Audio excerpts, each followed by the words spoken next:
Ladies and gentlemen, welcome to another edition of the Kayfabe Podcast. This is episode 78. I think should be 78. I think it's 78. Yeah, we almost to 100. We are 30 episodes. We are 20 something episodes away from 100 episodes. That's pretty awesome. That is Steiner. Yeah, that's Steiner math. You know what I'm saying? I don't do math after 3 p.m., man. So that's why I'm feeling the way I'm feeling when I said that. I get it. But we got a great show for y'all, man. We have a good. I'm sorry, I was reading the comments. We have a great show for y'all today, man. We are finally getting into the writers' room for Liv Morgan, especially with some of the stuff that we do have to talk about that transpired this week on wrestling. So we are going to be, of course, recapping Monday Night Raw, SmackDown, and NXT. We got a little bit of trending news, and like we said, Kayfabe Unreal will be happening today. But we want to at least get started on a couple of things with King of the Ring. We had some more qualifying matches come, fatal four ways, and I want to start off with Raw, but of course we got to go back to SmackDown first because of how Raw kicked off. As most of you know, there were a couple of fatal four ways that happened. We're going to only talk about one in the beginning, and then we'll get to the other one during the SmackDown. But Dirty Dominic Mysterio was a part of a fatal four-way match with a former Judgment Day member, and Damian Priest was also participating and felt the sting of the Judgment Day once again to pick up a victory, and then along with Braun Breaker Trick Williams as well in the mix. But Dirty Dominic Mysterio walked out the victor. Now, here's the thing, though. Although he is the victor, my man has a ruler. Boy, he has this is what awaits. His line delivery is amazing. Incredible. But thoughts on Dominic advancing and now having to go toe-to-toe with the ruler. Now, here's my question. That was my question. I'm so sorry. Let's do that first instead of throwing 100 questions. Honey,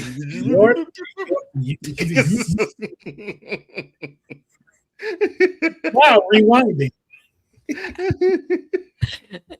Stay tuned. We just need to take pictures of you with that pose and put a whole bunch of stuff just at the bottom. Everywhere. Put me in everywhere. Like a standby sort of thing. Standby. We'll be right back.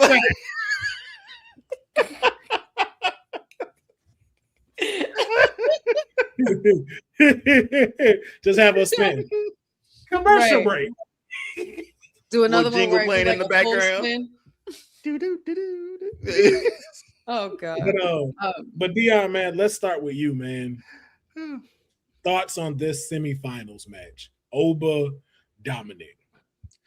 Dude, it's the build-up for it that they just did this week for just a King of the Ring match is huge, man. But I can't stop thinking that something's lurking in the background that Dirty Dom might end up stealing this one, which is would I want to see that? Absolutely. Would I want to see Oba win? Absolutely. But I think you're seeing like a lack of a better term, a new generation of WWE 2 with these two having a match in a King of the Ring qualifier or King of the Ring tournament.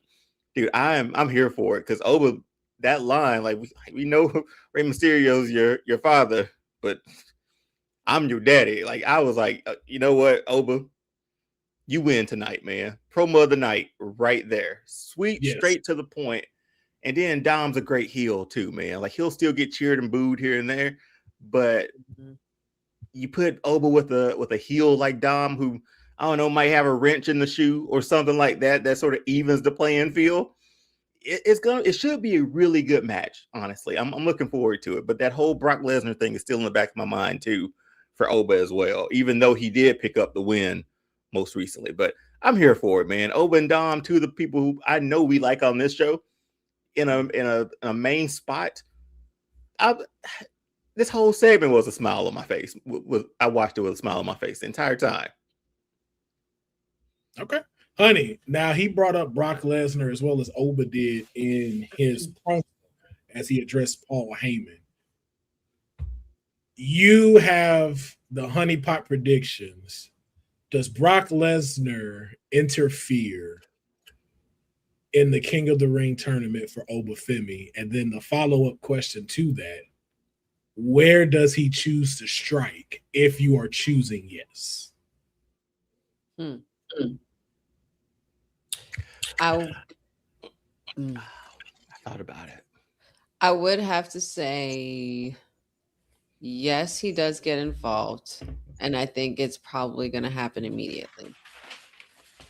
There's just so much tension, and there's so many different ways that they could drag this out and build this up, because we all know that the final nail in the coffin is going to be at SummerSlam, and we know what awaits there. To be clear, though, honey, you're saying immediately for the upcoming match on Raw, or if, let's say, Oba make it to the final. So what you're saying, semifinals, this is where Brock attacks, just to be clear. I think this is more so where we're going to see it's probably like the biggest surprise we get all year, where Brock has been the most consistent on a Monday Night Raw, you know? So I think that he's going to continue that. And it's just going to be a bunch of back and forth up until we get to SummerSlam, because I feel like we're going to see them brawl out, you know, security, Adam Pearce, Nick Aldis, everybody trying to get control over them, and they're not. They're going to be brawling in the back. It's going to be that good old, you know, Beast versus Ruler again, and they got to gear it up and up the ante for part 3. So I think Brock strikes immediately. Dirty Dom, as much as we know Oba is money, we know Oba's box office, we know that's his destination. However, there's some money in Dirty Dom, and he can definitely slide through and take that. If I could hopscotch in real quick, what if stop it? What if Oba wins and gets his shot? What if we're looking to short term? Because remind me, when is SummerSlam again? August 2nd. Is it August 2nd, I think. See, that's not, I don't know if it's enough time. What's the chances of Oba winning and walking through this thing, going after a title, winning a title, and that's your Lesnar Oba match for SummerSlam with a title on the line? Like that, but he don't ante. He doesn't fight for the title until he gets to SummerSlam. So that's the thing. Oh, so that's when King of the Ring is like Royal Rumble now. Like whoever wins, they get a title shot at SummerSlam. That's right. Okay, that's right. Damn. Okay, I'm gonna keep what I said before. Well, no, I mean, because what you're saying still makes sense in the fact of if he becomes champ and then Brock comes for him, that's 3. And what better way for your first title defense to not be the closing chapter between the beasts? True. Like, say if he has, because King of the Ring, the finals is going to be a what, Night of Champions? Night of Champions. Mm-hmm. Yeah. Then we go into SummerSlam, and then guess where he defends it? At everyone's favorite new PLE, WrestlePalooza, against Brock Lesnar. No, not even that. How about Oba just work both nights on SummerSlam? One night he's going for the finals, and then Brock. What? Oh, what do you mean 2 nights? SummerSlam is 2 nights. So you want him to face the Beast and then go face Roman? I'm not saying I want him. I'm just saying, what if? Nah, that's too much for my client. Is that overload? That's old. You taking out 2 juggernauts in 2 nights? Hey man, that reminds me of a guy back here in Atlanta who, you know, won his first championship going through 2 matches. You know, Scott Hall was one of them. Then he took down, you know, the leader of the NWO, who name we won't mention here. We can mention Hollywood here, but why not, man? And none of those matches are memorable, and I don't want that for. True. The Scott Hall, those were good matches, man. Come on. I didn't say they weren't good. They're just not memorable. 179 matches that we're not finna sit here and be like, yo, you gotta study the blueprint of what Goldberg did in that. No. Ain't nobody saying. Ain't nobody. And there's no master. Blueprint and Goldberg in the same sentence is pretty wild to me. Yeah, but I think you. The issue with this is two things for me. One, you want Brock in Minnesota for SummerSlam, so he has to have a match. Mm-hmm. And it doesn't make sense for Oba's attention to move to Roman so quickly with everything else that's going on. Now, I'm gonna say where the tension works a little bit better between Roman is a Dominic, because Dominic has the Judgment Day to combat against the Bloodline. So now it's not just, hey, it's just Roman out there. Like, you got Dominic out there too. And Dominic has gotten amazing pops at SummerSlam, but there's other people that we do have to talk about that's in this tournament. And we're going to get towards those predictions. So that's why I don't want to jump too far into the rabbit hole. But we will see Dominic and Obafemi go up against each other in the semifinals of the King of the Ring tournament on the next upcoming Raw this Monday. So we'll find out exactly who's going to advance to the finals as we get ready for Night of Champions. Now, another advancement that took place on Raw. Liv Morgan competed against a dream match created on 2K. Liv Morgan, Becky Lynch, Alexa Bliss, Chelsea Green, Fatal 4-Way. And what we thought was finna be Chelsea's night, old Liv had something up her sleeve. The champ wins and advances to the semifinals. Now,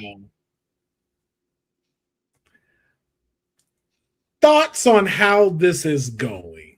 We already have talked about how we felt about the world champion being involved in King and Queen of the Ring.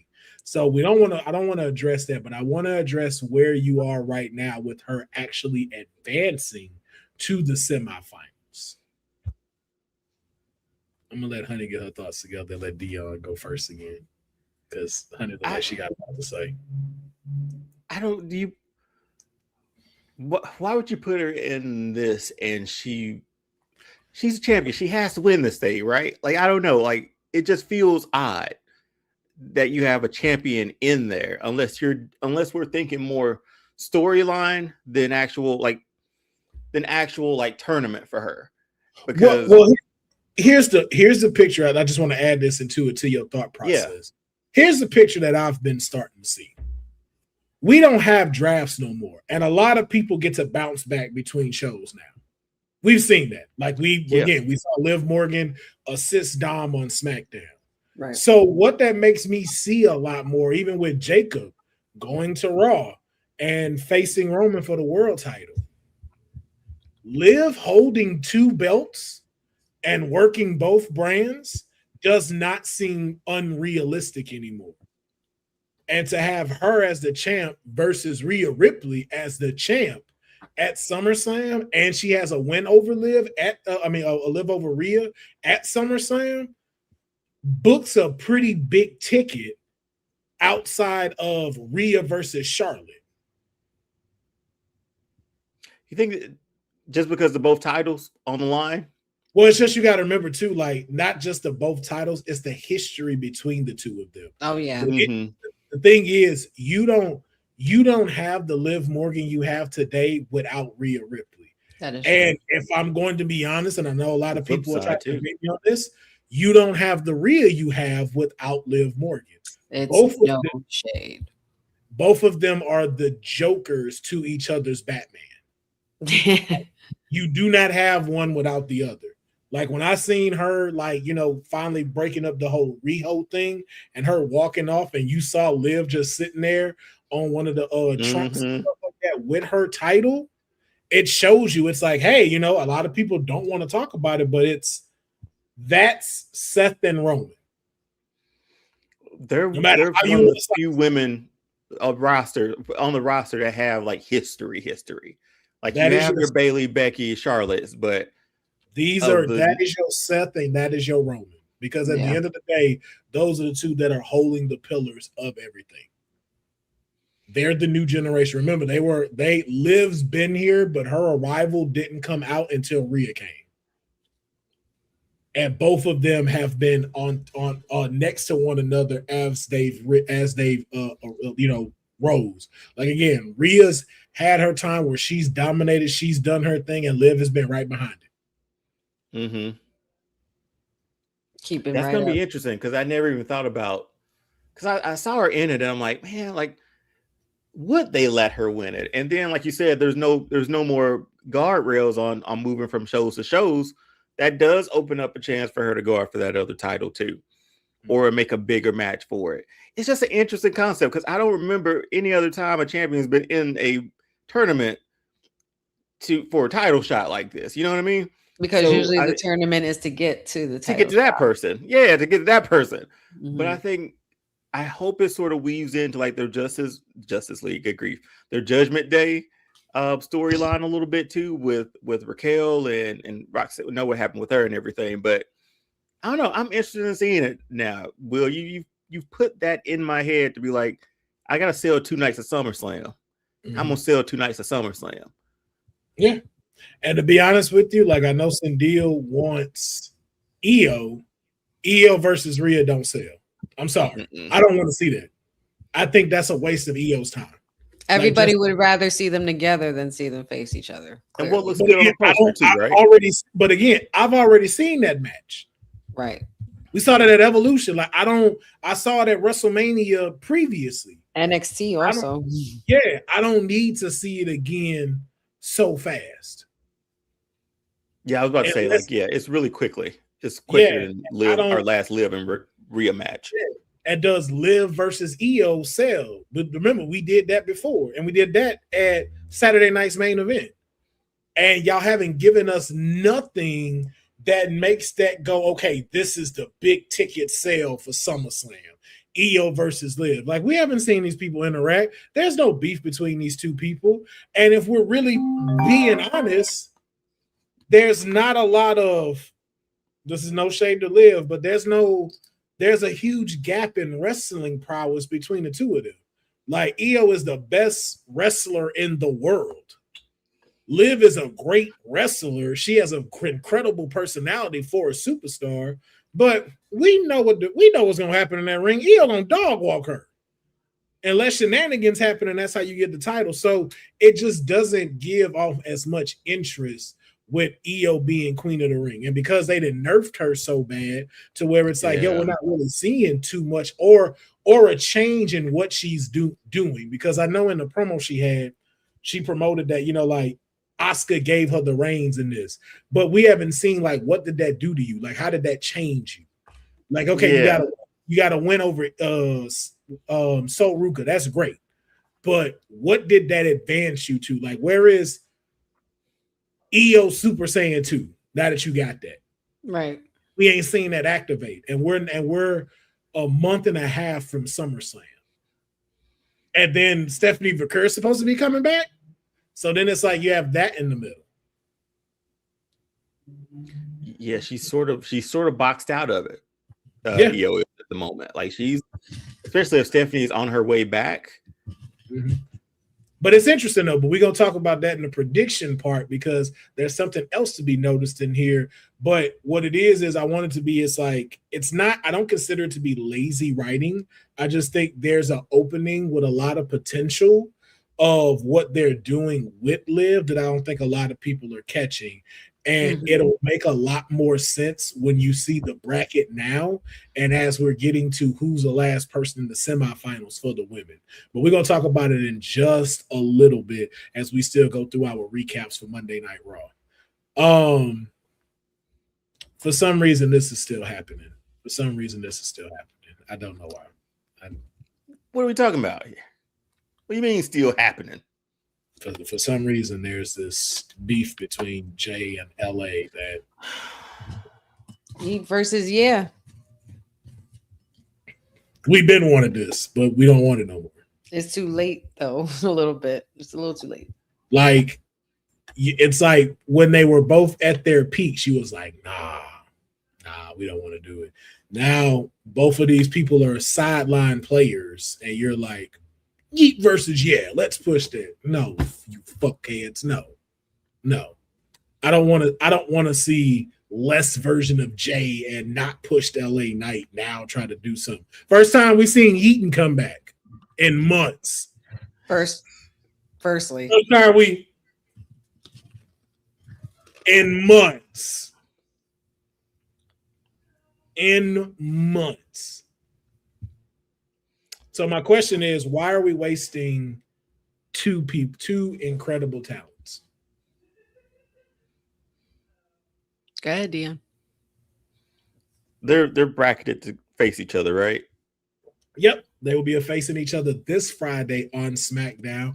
It'll be him and not him. It'll be Jey Uso versus LA Knight along with Royce Keys and Finn Balor, and that is Finn Balor's first match on SmackDown, and you have Dominic in the semifinals. So again, but we'll address that. I don't want to bring in. Let's not bring in anything about the match. We'll address that in the predictions. But the question still remains: why are they wasting such incredible talents the way they're doing right now when it comes to these two people? I don't know if I would say waste. I think I would be more like, we've seen, because again, weeks ago you asked me what match I wanted to see in the tournament. It was this. Before I knew before we figured out they were going to throw 4 people in the ring. But I think there's still a story here, because LA Knight he's like Kevin Owens. Remember Kevin Owens, just his endless beef with the bloodline that will never leave. But remember, LA Knight is very similar. Who was Kevin's beef with, though? True. Understandable. But the way Jay ain't moving like he used. I don't know, man. I like both of them. I'm pushing for LA Knight. I'm pulling for him every single time to get that shot. And they give him programs like this with, again, like you said, 2 of the Slim Jim commercial buddies, man. And now we're beefing because the whole bloodline story, we want to run that back too. And LA Knight's just in the middle of it. It's one of those things where, look at the landscape, look at the territory. Roman's where he's at. So again, why are you wasting these two? What else would you do with them? If not continue their storyline here, because there's so much. LA Knight's whole thing is to get a title shot. Like, that's the North Star for him. But LA could be IC champ right now. He could definitely have been going on the King of Ring. There's so many things that LA Knight could have been doing to be featured on television, but it keeps bringing him back to this baby mama issue, to where it's like, you're not even addressing the head of the snake. You're dealing with the flunkies. And I hate to call the Usos that, but it's like, what does that say about him when he can't get past the flunkies to talk to Roman? At least with Kevin made sure it's like, nah, bro, I'm going to talk to you directly. Every time your little goons come in here, I'm going to stun them. I'll take a lick, but I'm talking directly to you. This guy is not talking directly to the tribal chief. And it's sad. It's very sad to see, because when we wanted this and you saw this happening, the dude across from LA Knight was the world champion. Yeah. And then when he wasn't, he was still in that title picture. So when these two addressed each other, it was like, man, you got 2 potential people who are trying to get to the top of the mountain. Now it's like, oh no, we done moved you from the 42nd floor. Now you down in the mailroom. It's a shame, man. So, honey, why are they wasting these 2 talents' time?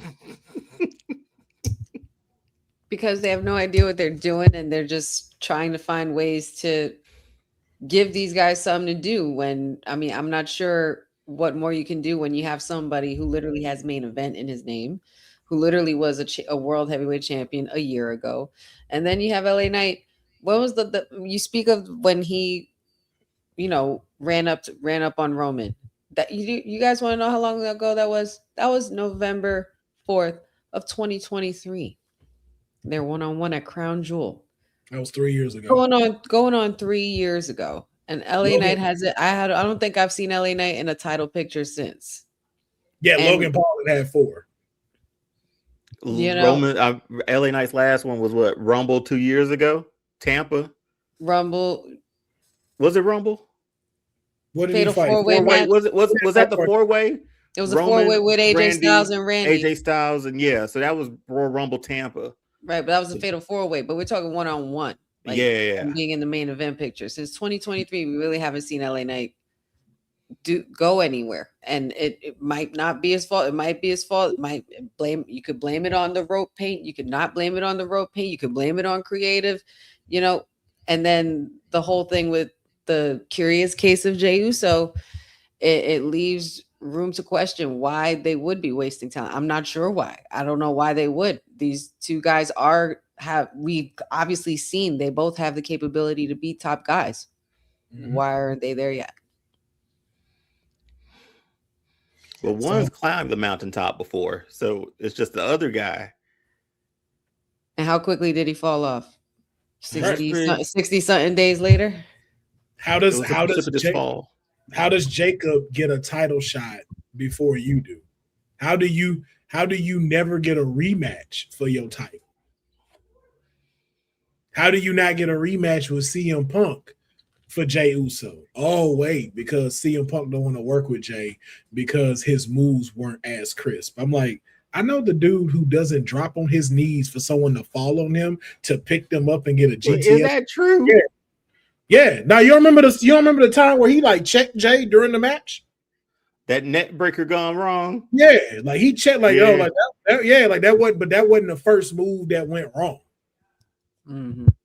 And for CM Punk to do that, it was like, I get it, but it's just like, yo, bro, you could have definitely handled that in the back. Because I've seen you do some spots where it's like, what are we doing? What are we doing? What are we doing? And they're both favorites. That's the crazy part. Big fan favorites. You hear the pop when both their music starts, where everybody's eating, everybody's screaming, every 5 minutes. So my question I have, not towards y'all, but to like TKO, what is it about new talent that scares you so much to take it away from the former talent? Is it the former talent getting upset about it and you not wanting to do something? Or is it because you pussy? Which one is it? Because what I don't like about it is you have the nerve to have them make millions for you, but you won't put them as the face. So this man can sell Cricket Wireless commercials, jump in on the Slim Jim campaign, have one of the highest selling shirts since Stone Cold Steve Austin, but you will not allow him to carry the title more than once. You have LA Knight, who gets over everywhere, where everyone does the when they say it. Everybody's entire way they enunciate always sound like LA Knight. LA Knight ain't never stepped in an arena where he do this and everybody know what to say. Slim Jim commercials. When it was SummerSlam, I think 3 years ago again, and y'all had him pull up in the Slim Jim car. Slim Jim truck. Yeah. So we can make millions off of him, but we just don't think he has what it takes to be the top guy. No, bro, that's ego now. Now y'all want to say this man got ego? Nah, that's ego on the other part. And it make me believe Maven even more when he say, you got favors that you don't want to put out. LA Knight should have had a title run. He should have got it before Damian became a champion. He should have got it before Drew became, Drew lost it, but he should have got it before Gunter became a champion. All of them. Yeah. The time it was supposed to happen, you didn't do it. And now you want to pull this BS of like, you just got to build it up again. For what? It's there, man. And it's a title change. We're going to pop for a title change for a guy that we've been rooting for since y'all changed him back from Max Dupree to LA Knight. So it's there.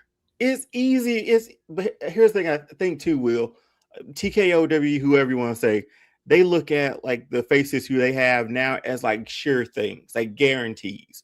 We put Roman on a poster with a championship, that's going to say. You put Cody on a poster with a championship, that'll sell. Like the constants are still there, but the constants have been there for far too long. Not saying that they need to like drop down or whatever, but it's just let's hot potato this championship every now and then, man. Like I know we loved Roman's 1,300-day run, like because we hadn't seen something like that before in like in our lifetime.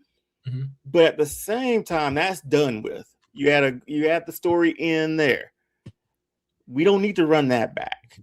Now there's a chance to have some parity within WWE with Cody's title. You can have some parity there. With Roman's, like again, we talked about Roman. Once he got that chokehold on that title, this is what everybody else has to do. Like this is the outcome of that, unfortunately.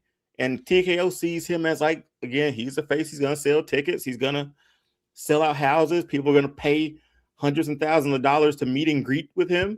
So that's what they're seeing. But as a fan on the other side, you're like, dude, how dope would it be if LA Knight gets a title run? How dope would it be if like Dom sneaks up and get a title run? Right. Oba title run, Trick title run. Like those are so many things you can play with, but they're just so, I guess, set in their ways. And like you said, with ego playing a part in it too, you're like, what does LA Knight have to do? Like literally, what else does he have to do? The only thing I could think of is in regards to what they tried to accomplish with this was they know that these are two fan favorites. They know these are two potentially top guys who can possibly rise to the occasion. It feels like they just put them in the ring, put a mic in between them and said, have at it and see who does better. I don't know. I just wanted to throw that question out there. So we'll see what happens because these two will also be in competition again with Royce Keys as well as Finn Balor in a fatal four-way to decide who will advance in the last spot for the semifinals of the King and the Queen tournament. Who's booking these matches, man? Like a fatal, like those. That's a good question. Hey, wait a minute. Royce Keys and Finn Balor, who just got like the rocket, like strapped back on his back after he shaved his beard and came out to his old music. Mind you, this is his debut on SmackDown, like coming to the roster, like first match. He was so over, and now he's probably about to lose this. Hey, man, I don't think so. Hey, listen, we're gonna get to that. We're gonna get to that. We're not getting off the rails on this. We're gonna move forward.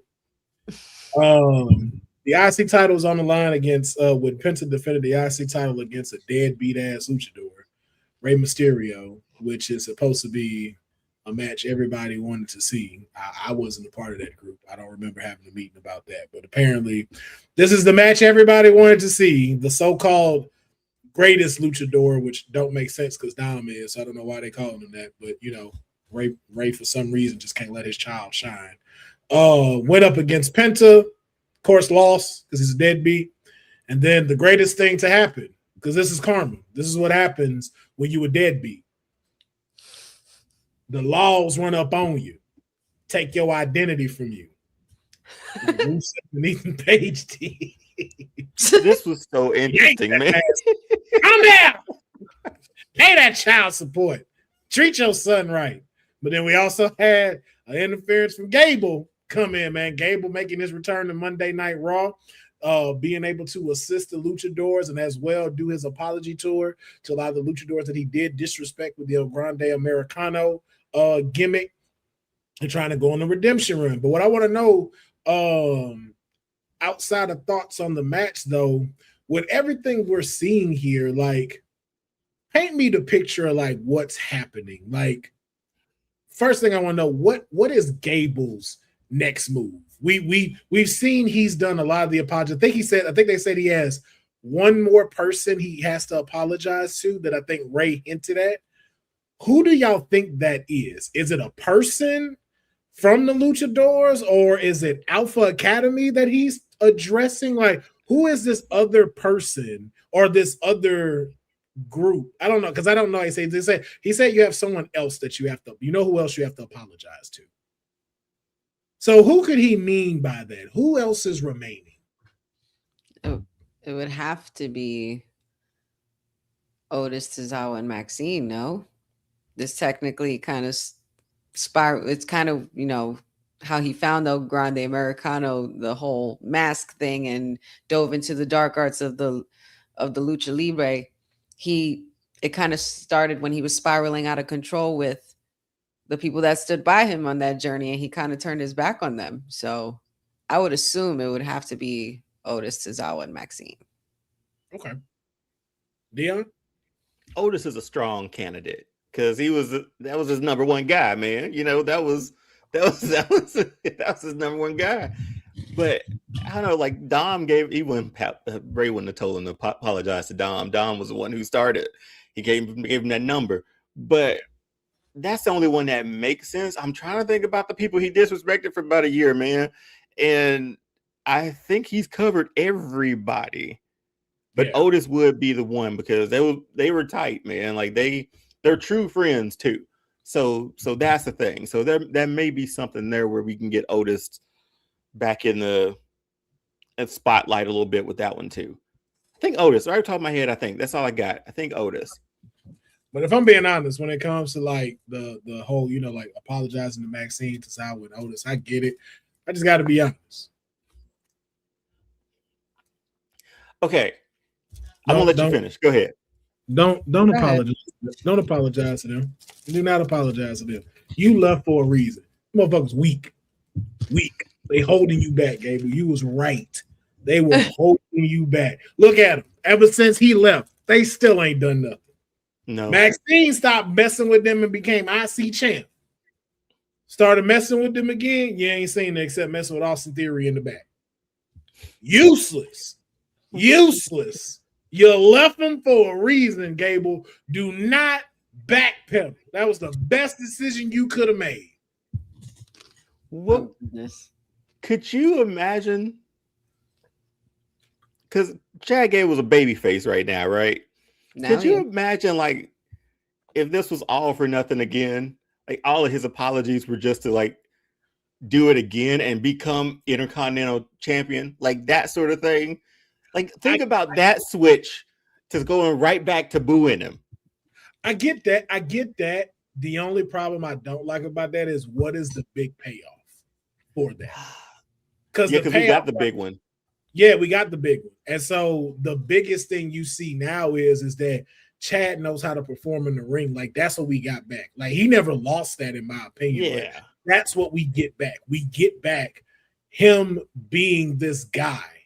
And I'm just like, yo, like I've said it with Natty and I've said it with a couple others. If he just goes the Kurt Angle wrestling machine route, we got it. It's over.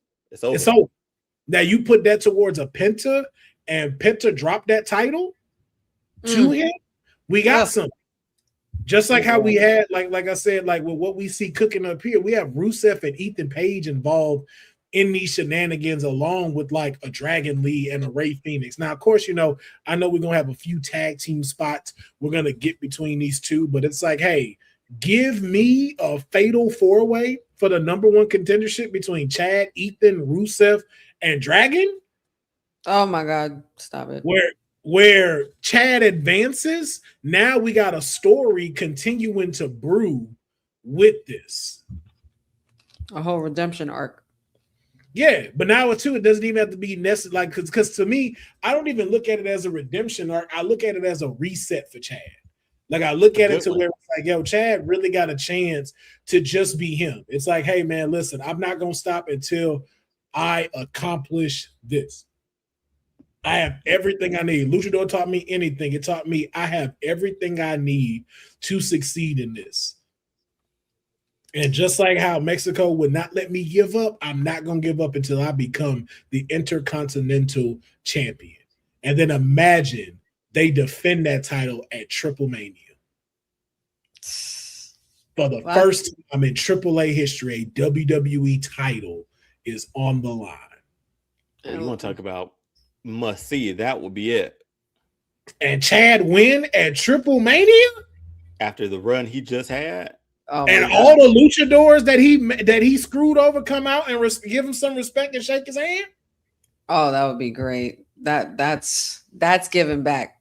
That's and I mean, just happy for Chad Gable too, man. You know what I mean? Like he's come such a long way. I was literally Yeah. just thinking, I'm like, this man's literally been ready, willing, and Gable since 2016, bro.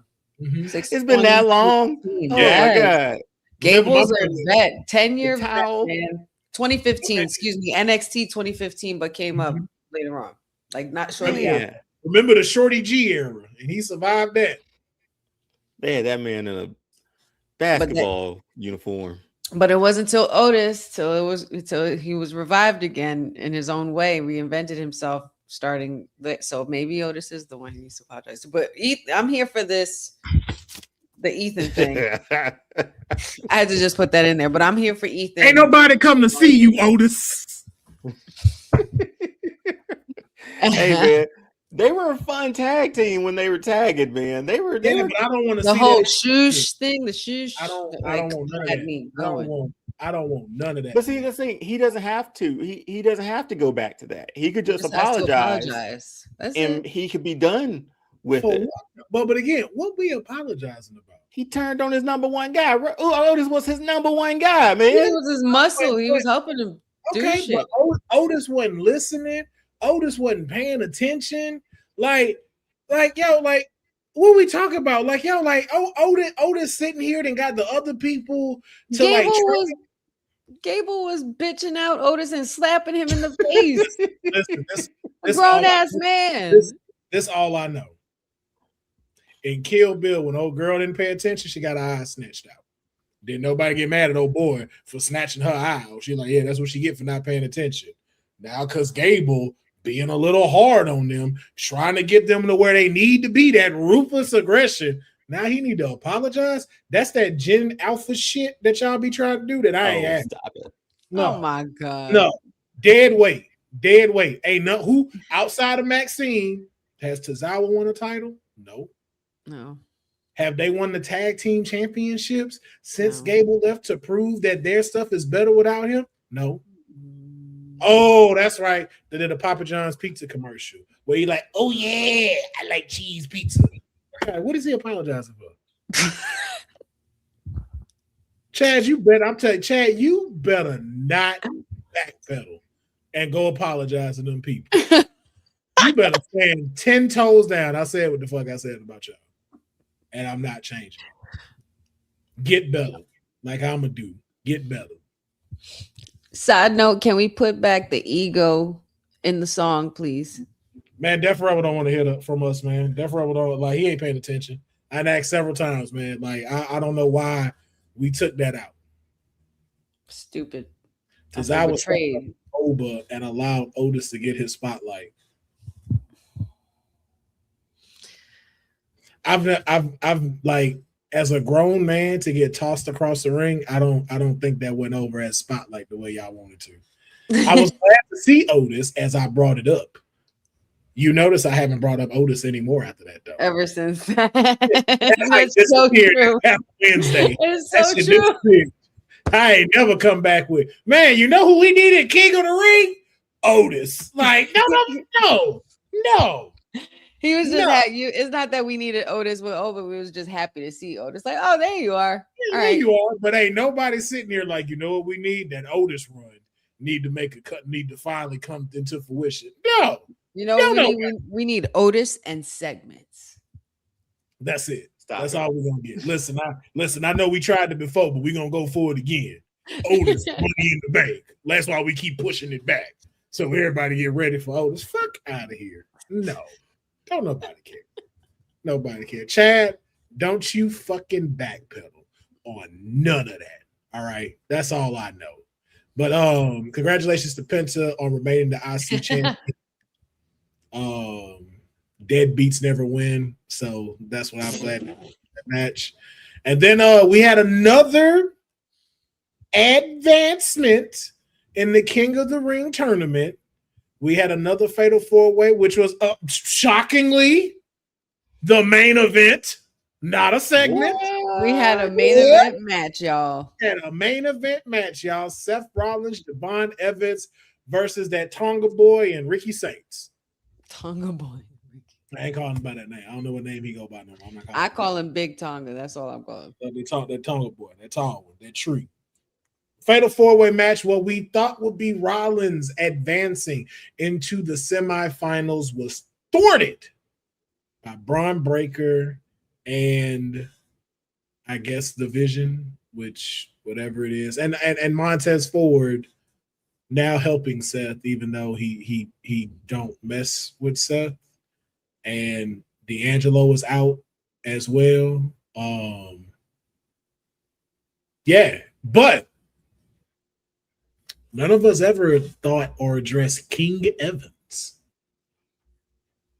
the bouncy king. OG king. Thoughts on it, because I don't think any one of us saw this coming. None of us had this on our card of Javon's Edmond going. So just thoughts on this with everything we've seen match-wise. Like, we've seen some where we're just scratching our head as to why did this person advance? Why are we making these moves? What are your initial thoughts on Javon Edmonds picking up this win and going into the semifinals and potentially facing either Oba or Dominic? Honey, let's start with you. I personally thought, obviously we all said we did say Rollins on our card, but I immediately, when the ref counted 3, I was pleasantly surprised and I had a smile on my face because I was genuinely happy. I'm cool with this. Like, I didn't think it was gonna happen right away, but hey, why not? Just throw him in there. He's been doing so well. He's been having a tremendous year. And to see him potentially run it back with Oba, and go one-on-one against the ruler, revisiting the NXT times, and then, or even going at Dom, you get 2 young, fresh, future stars. There it is. So that's that. I feel like that's more fun as well. Like, either way, no matter how you slice it, Javon Evans has a really, really good opportunity on his hands to really make something of this for himself. So kudos to the OG, young OG. Dion, your thoughts of the young OG advancing in the King of the Ring tournament? This is great, man. Like some fresh new blood within the tournament who could actually like switch some things up in WWE. I'm just sitting here thinking, obviously, like the Rumble is always that time where it's like, okay, a new face or whatever. There's like 3 opportunities now throughout the year with Money in the Bank and this now. Yeah. Those are good, like, test cases, I guess you could say, of seeing like who sort of got it, who's our next person up. And Javon has been killing it every week that he's been on the main roster. It hasn't slowed at a step. So I think seeing that was like, okay, it's not Seth, because I think we can even get into the old ways of like, oh, it's got to be Seth Rollins. Oh, it's got to be CM Punk. Oh, it's got to be Drew McIntyre. Like, we've gotten into that too. But when they do throw a curveball like this to us and we're like, okay, let's look at this and let's look on the other side of that bracket. Okay, these are new faces. These are new matchups. These are ones we haven't seen before. Some we have over in NXT or early in career. So I was down for it, man. And again, it gives Rollins whatever they still want to do with the Vision. They give that's still a thing apparently, but we don't have to think about that within the realm of like a title coming up, at least, or a title opportunity. So yeah, man, use these little times as King of the Ring, Money in the Banks to be like, hey, does this person have some steam? Does this person have some heat? Let's see if we can make them I won't say new face, but like, let's see how they do. I'll say that much. Potential new faces. Yeah. It's time. I don't know why people believe Rollins was going. I'm like, I don't know why y'all keep saying that. Like, man, because you got Rollins and Roman. I'm like, that is WrestleMania. They could do that. And they could do that on their own without King of the Ring title involvement. Like, don't get it twisted. You do not have them 2 held off this long to not do that at WrestleMania. I'm like, there is no way they have that match anywhere else. I was like, so I knew that wouldn't happen. But I'm in agreement with both of y'all, like, just to see new talent. He not gonna win because you definitely can't push Roman versus Javon at SummerSlam. You ain't there yet, bro. I'm sorry. We know that's not gonna happen. But also too, that's kind of a good thing that that's not happening, because I like Javon Evans, And I would hate for him to win this. They do that, and then that'd be the only push they ever give him. That'd be it. Right. That's why I be so cautious about him. Like, you hear the ambulance, that would be Javon's career if he won King of the Ring. Because that's what's gonna happen. But that's why I don't want to see it just yet. That's why I like seeing him slowly being built, because I love what Javon does. I love seeing, like, when he faced Penta and him like learning, okay, there's a way I have to present myself in a mindset I gotta have going into these matches now that I'm on Raw. And you saw that in the King of the Ring tournament. You see him learning each and every time he steps into this ring. And that's why I don't want them to rush him so bad, because this is going to be one of the guys that's going to be a pillar in the next 10 years, 15 years. Like, this is not going to be another Ricochet effect. This guy has it. I just don't want them to try. I just, like, he's not there yet for y'all to do the whole catapult to the moon type thing, because we've seen so many of y'all put that strap on these people, and it hasn't been as successful as y'all wanted to. Right. You did it to Stephanie. Stephanie kept getting hurt. So now it doesn't hit like the way it used to. And you kind of changed everything that we do like about her. And then you watered down everything unique about her and gave it to everyone else, like a Rhea Ripley, to do. So I don't want to see the same thing happen to Javon, where it's like, oh man, it's this big opportunity, and then you never really see him on Raw except in backstage. Mm-hmm. Yeah, no, let him keep chasing, let him keep growing, let him keep learning, you know, and not for nothing, he's the one who's going to be waiting for whoever wins the other Fatal 4-Way, I believe, isn't he? Mm-hmm, so exactly. Depending on who wins that, that's going to be fun to even see how he goes with there, because you have all those 4 options and all of them are great options. They are. So congratulations to Javon Evans in advance. And again, something we didn't see coming, which is what us as viewers enjoy to see. So we will see exactly who he's going to face in the semifinals this Friday in the last of the Fatal 4-Way matches. Again, it's going to be Jey Uso, LA Knight, Royce Keys, and Finn Balor. But we're going to talk about that in just a little bit. Now I want to move into I guess we talking about it now. The actual brackets. We're going to talk about the actual bracket. I thought I moved these, and I didn't. So, my bad. I thought I was trying to do this till after SmackDown, but yes. So, here's the current bracket of the men's King of the Ring. Here's the thing I want y'all to really get, or have any of y'all in one guess. Have you noticed something in this bracket? You got one guess. That's it. I'm going to give you 10 seconds to see if you see what I see.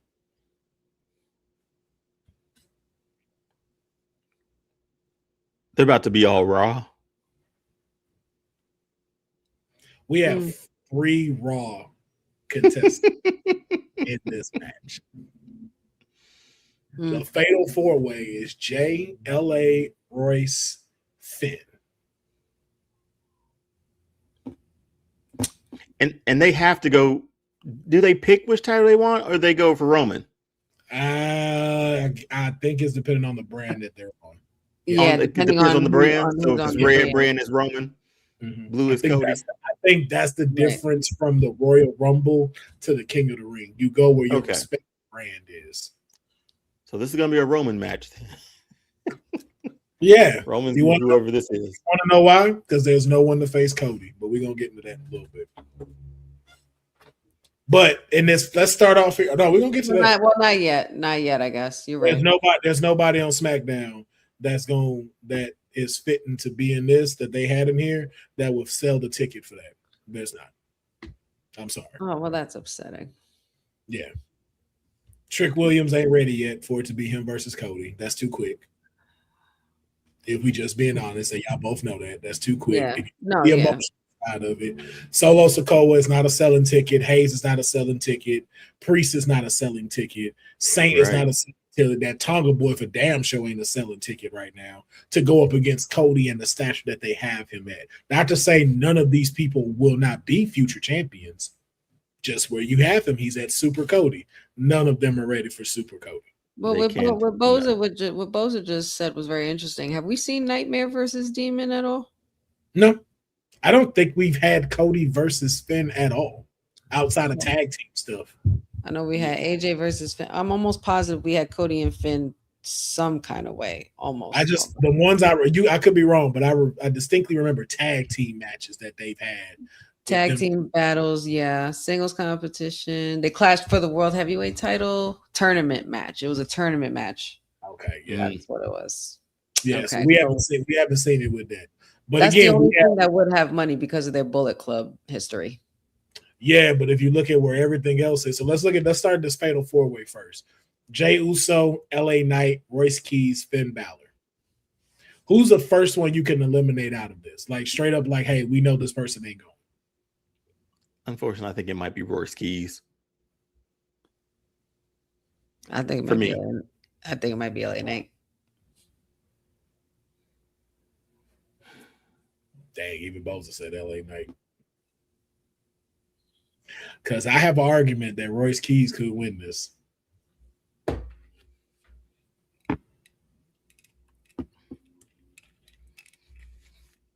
It caught Dion, and that's why he upset because he see it too.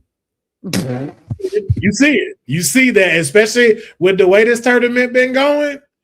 Because Jay and LA could cancel each other out, and all you got is Finn and Royce left. Yeah, true.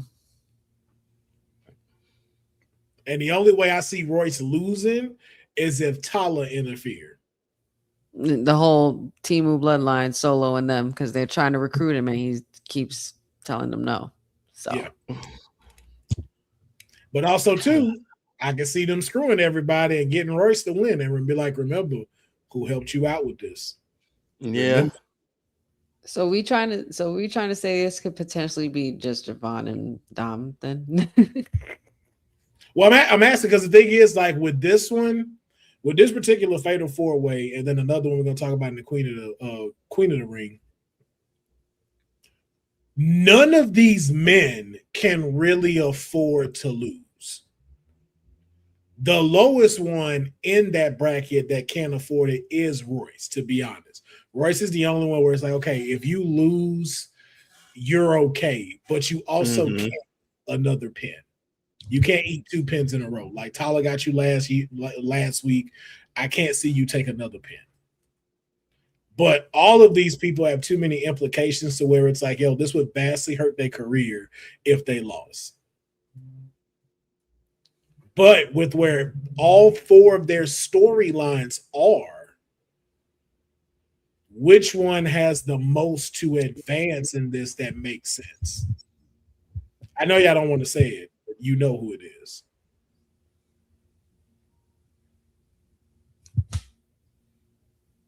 Are you saying Jay?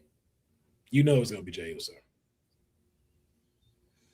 You already know it's going to be Jay. I mean, if we're all going after Roman.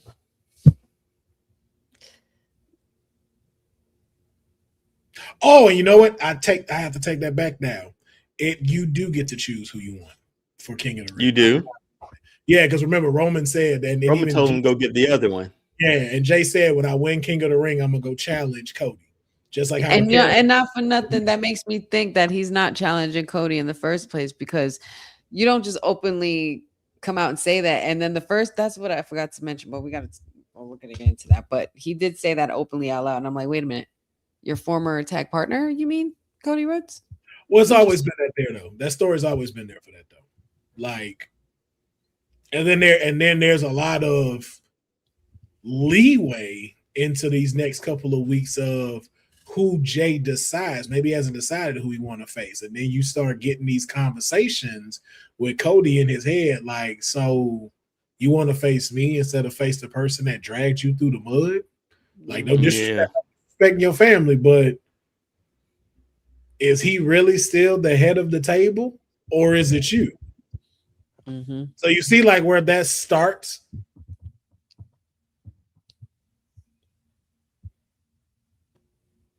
You drive a hard bargain, sir. That's just my pick. I'm just asking y'all with all No, of these. it makes perfect sense though. Because why would you say like, hey, go get that other one and you don't go, this is a straight shot to it. So Jay's been real pushy, he's been real different. Sendil, I'm not leaving it hanging. Remember, we're just talking about the fatal four-way. We're not at the semifinals yet, and then who advances. So again, we're just talking about the fatal four-way right now. We're gonna get into that about the remaining semifinalists. So just bear with us. So I ask, who do y'all think is winning the fatal four-way between these men? Jay, LA, Keys, or Balor? Quick, no thinking. Dion, go. Finn Balor. Honey, go. Finn Balor, because that's who I want to win. Yep, Finn Balor. Jay Uso, because who gives a fuck about Finn being on SmackDown? That's not enough to make a win. Sorry. Just being for real. That's not enough to make a win. And does Dom, running back Dom and Finn make sense? Final nail in the coffin, because we're sick of this back and forth Judgment Day shit. He had the final nail in the coffin. That's why he went to SmackDown. His final nail was JD. It wasn't Dom. It was JD. That's true. It was. Remember, he beat Dom at WrestleMania. Why are we running this back? Damn it. It is going to be Jay. And all for you to go to King of the Ring to lose to Dominic? We know Jay going to beat Dom's ass. No, I don't think Finn's going to eat the pin on this, though. I don't think he's going to eat the pin. I think Jay going to pin LA Knight, in my opinion. Yep. But LA Knight's in that pin. But we have our picks. So now we move on to the fatal four-way. We move on to the semifinals. We have Obafemi and Mysterio, who I think we all are kind of on the same page. Mysterio's going to the finals due to some kind of interference with Brock. Shenanigans. Yeah, you don't call out the beast and don't think that he's not finna come the next week. So we have that side. Now, let's do both scenarios. Javon versus Finn, Javon versus Jay. Which is the bigger ticket match? Jay gets the win. Either Jay, I think it'll be Jay. Javon versus Finn would be fun, though. Oh, man. Because that would be, like a master class, with, the veteran Finn Balor and Evans being the young OG come up. I feel like that would be a really good match. But as far as what really sells and what the tickets are calling for, everybody loves that good old main event Jey Uso versus your boy being bouncy.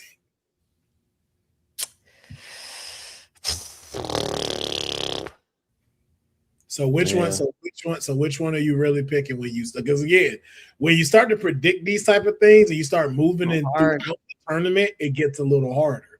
This is difficult. Make you rethink your choices. Oba and Mysterio is easy because we're relying on the crutch of Brock. Right. I mean,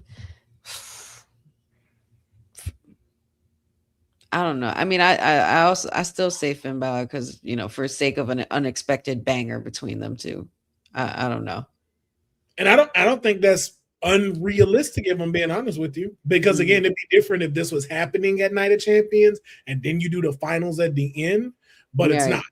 Because I'm looking at all the people that Javon has been in the ring with, and he's been in there with the big players, including Penta, and the match that he put on there. Like to go from Penta to Finn Balor, that's pretty damn cool for his journey on his way up. Yeah. And I can see that. I can also see to my homeboy Josh Sabion in the comments about Javon, being a part of the Bloodline story to help defeat them as such, and just kind of adding that now as a thing. Like again, like these are the people y'all are screwing over. These are the people that y'all are leaving in uneasy positions. And I can see that being an issue. But it's a lot of these have good stories that's going. But I would have to say, I think we get. So what would you rather? So out of the three we have on the right side, let's say Dominic is in the finals. Which is the better ticket for Night of Champions in Riyadh? Dominic versus Javon, Dominic versus Finn, or Dominic versus Jay? You already know Where are we again for Night of Champions? We in Riyadh. Jey Uso. Come on now. You already know what this is. I don't know why y'all. Yeet. Like, y'all know what the fuck about to happen. Oh, yeah. Dion, you know what? I know I rag on you a lot, but I genuinely feel bad for you with the LA Knight thing, man. I really do. That sucks, man. It really does. Like, I've never, like, it's so rare that you get to root for somebody, like, you know, like that you just hope, like I can't wait to hear like a 3 and the pop that gets, because I'm gonna pop here at home. You had Cody, you're all right. You got Cody, you're fine. True that, but really, a guy like LA Knight, we've seen that rise, and I like having that happen, man. I like feeling that way about wrestling. But if every pay-per-view you give me like the same stuff and it's pretty predictable, it's like, what was all this build up for? You know? What was the reason? But if I'm gonna be honest with you too, I know why LA Knight ain't pushed. I know the exact reason why he ain't pushed. And I love you tell me. Don't nobody want to say it out loud. He reminds you of Rock and Austin, and Triple H can't stand either one of them because they always dog him during the Attitude Era, and he is definitely taking that out on him. No, it ain't age. It ain't age. As many people as we've seen, look at CM Punk over at World Champ. Yeah, it's never about age. Like CM Punk got a. It's the beef with Kevin Nash on Twitter and shit. I'm holding it. Oh, GTS. Hold on, one more time. Let me get on my knee. Man. Oh, I thought that was pretty dope, man. Oh, 1, 2, 3. Oh, thank God, I killed cancer. Okay. Oh my God! Stop. Because not for nothing, I was there at SummerSlam. Seeing him do that shit's a good thing, man. I thought. What is space when you get the time? The look on his face when Seth's music hit too. I'm like, I gotta wrestle some more. Oh, that was some good acting though. That was good acting though. Thank you. That is CM Punk right there. That's best in the world for y'all, right? That's best in the world right there. Shane McMahon. Yeah. So we're saying finals. TKO's version, Dominic, Jey Uso. Mm-hmm. But I still want to give out your dream pick. What's the dream final for you, honey? Off the top.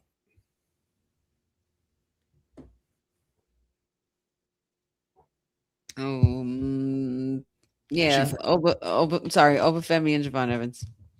Okay. Running back from NXT. Okay. Dion, who is your dream finals for night for King of the Ring? LA Knight and of the people that we picked, or just no, your dream. So out of these LA Knight, LA Knight, Dominic Mysterio. That'd been great. My dream one would be probably the same as Honey, is Oba versus Jay. Oba versus Jay. That arena would light up. That world would light up. Ain't nobody Sindil. First of all, ain't nobody scared of nothing. All right. That's what we want. That. Don't get us twisted, girl. You know So here's the reason why we not addressing King Dominic Mysterio. We don't want to jinx King Dominic Mysterio. Right. Because we've seen it where we're just like, yo, it's time for the scumbag era. And they don't do it. So I'm just like, we don't want to fully get our hopes up, and then they pull some BS where he don't get it. The last time we actually had a moment like that where they pulled the trigger and we reached the scumbag era was the double turn at SummerSlam. Okay. Yeah. So and that's why mega heat he's getting, but we don't want to jinx it for our boy. We know that's coming. Yeah, but don't. Yeah, but the only one jinxing it is Liv. She's the only one jinxing it. Probably. But that's the thing, like with the last set of people that are in this match, we want all of them to win. We want Oba to win. We want Dominic to win. I would love to see King Evans. Even out of the 4, I'm not even finna knock out Royce Keys on there. I would love to see out of those 4, whoever advances, any of them deserve King of the Ring, and none of us are going to be upset at who gets crowned. Like none of us are finna be like, man, this is some bullshit. Like it ain't no Danhausen. We not getting that. Right. We're clear. I'm glad I was wrong on that fact of King of the Ring and Queen of the Ring being taken seriously and not gimmicky. So, but it also would be nice to see a prince turn into a king, King Balor, like that, Prince Balor to King Balor. That would be fire too. I mean, King of the Luchadors and King of the Ring. Just King of the Luchadors. Listen, and the way he came out of AAA, you saw they was carrying that boy. Man, could you imagine when is AAA? I mean, when AAA? When is Triple Mania? Hold on, I got it right here. Hold on. September 11th in Vegas. That's night 1, and then night 2 is that Sunday in Mexico City. Can you imagine Dirty Dom as World Heavyweight Champion and AAA Champion? Man, listen, Triple Mania, and nobody's ever done that. Nobody. He'd be the first. You would go. You already beyond feats of your deadbeat ass daddy. That would seal the coffin right there. Like, you ain't never been world champion in a whole nother promotion and putting the title up. You dead bastard. I would cry. I would cry tears of joy with a tear in my eye. That would be wonderful. So we say all of that, Cindil, to say, like, look at everything that we're saying could happen with Dom. We just don't want to go. We just don't want to jinx it. We just don't want it to be like, we just really don't want to get our hopes up. Like, we're doing it so much that we want Brock to interfere with Oba. I want my client to be King of the Ring. I would love to have that in my stable of clients. But that's how much we do like Dom. That we're like, yo, have that interfere so Dom can go over. Right. But because at the same time, we know what awaits Oba towards the end. We know what we're gearing towards. Yeah. We know where we're going with Oba. They're both gonna be fine. Exactly. So we good. But let's move into the Queen of the Ring. This was supposed to be shown after SmackDown because I was going to be talking about that. But we had the Fatal 4-Way happen on SmackDown this past Friday, which was Bayley, Raquel Rodriguez versus JC Jane and Kiana James.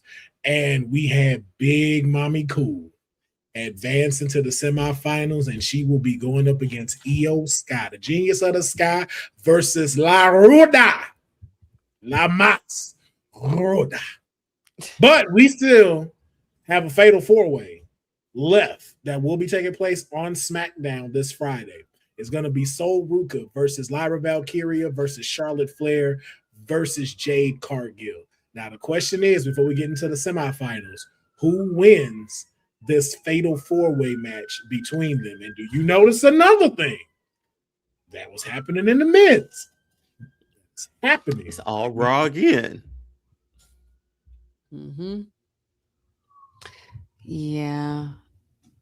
So we're going all, I don't know if I should say that, but basically all Raw roster superstars for these semifinals. The way I was gonna just come out and say that, it was gonna be so bad. I was gonna say that a whole different way. We got to, we all Raw. Going right, all Raw. Flair and Jade to me cancel themselves out because they're gonna be beefing in there. Lyra has a very big opportunity on her hands to advance. However, I just think for shits and giggles and fun, it's got to be Sol Ruka. I want to see Sol Ruka and Morgan go at it and live. That would be pretty fun. Okay, so you got Sol on this one. All right, Dion, who you got? Yeah, I was picking Sol on this one too, but I changed that when we started going through the list again. I'm gonna go with Lyra, man. I'm gonna go with Lyra getting this spot, man. Y'all call her names and all that stuff, man. I'm going with her. Who called her that? Y'all call that woman Bird Lady, man. Y'all she is a bird lady. She is a bird lady. Ain't no insult. You don't say Bird Lady, though. Oh! You don't say she don't go by Bird Lady. She's a bird lady. A Valkyrie, a bird. Duh. She has feathers on her clothes. At least I ain't call her bird girl. I call her bird lady because she's a bird lady. And she's a lady. I got Lyra. A very sweet lady, too. She ain't trying to get us against Lyra Valkyria. Don't have her come on this show thinking we insulting her. Like, they be calling you bird lady all the damn time. Yeah. That is a compliment. Yeah. That's what I got for it. So she should take it further, have a split personality like the demon in Finn and go a full Man, I'm waiting for that. Like some full Black Swan mode, bro. Black Swan bird. Let's go. I want that. That's what I can't wait for. So y'all got that, man. I'm gonna be honest with you. I'm going with Charlotte Flair. I don't blame you. Liv versus Charlotte. That's money. That's a match. And there's longer history between those two. And we already saw Soul versus Liv when she first got there. So to have to run it back right now, there is a lot of stake in Lyra though. Like I don't want that to be taken away, and I see why Dion is picking her. We saw what she did in the last Queen of the Ring. So again, Lyra versus Liv ain't bad either. But I gotta go with Charlotte. Lyra.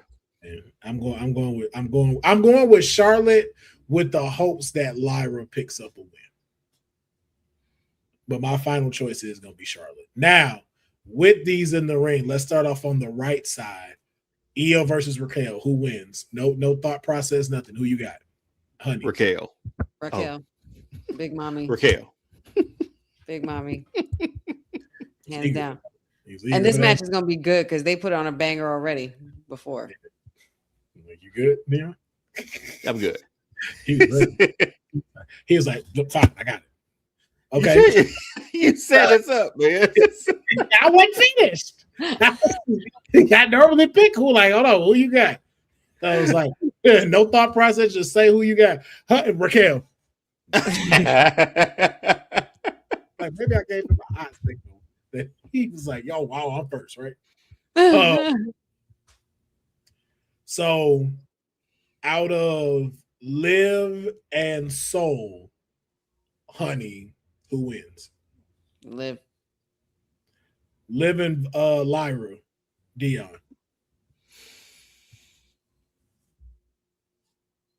Liv. We know what's happening here, don't we? Do we? That's what I want it. Has the faction killer struck so fast we going to Queen of the Ring to break them up?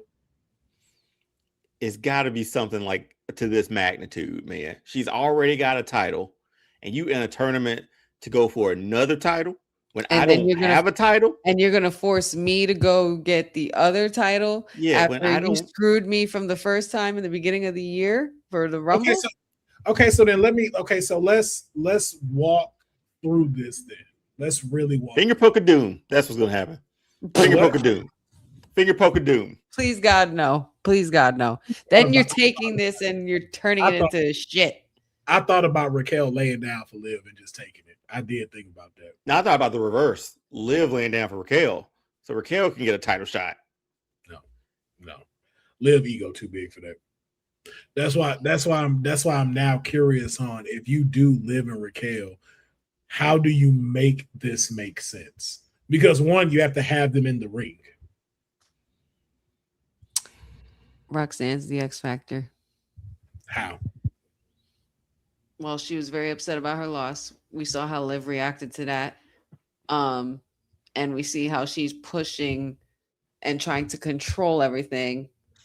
So I just can't help but wonder. And then that I'm saying a lot because it's going into my my writer's room type of stuff. So I don't want to say too much.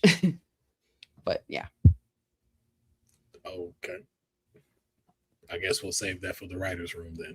Yeah, because a lot of the details are in the writer's room. But I think that Roxanne can help Raquel and would.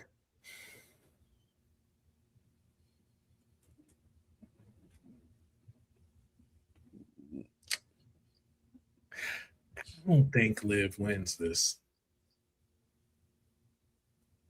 You said you don't? No. Okay. Here's my question. Here's my thing.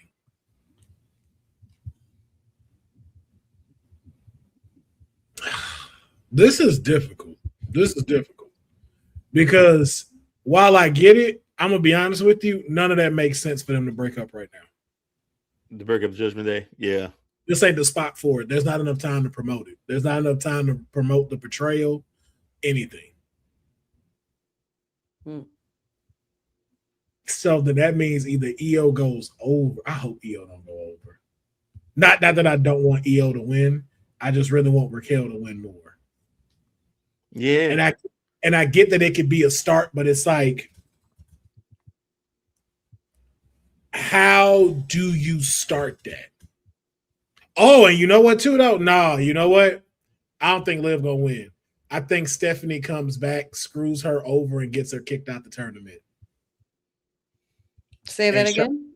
I think Stephanie gets involved and messes up Morgan's chances to advance. Because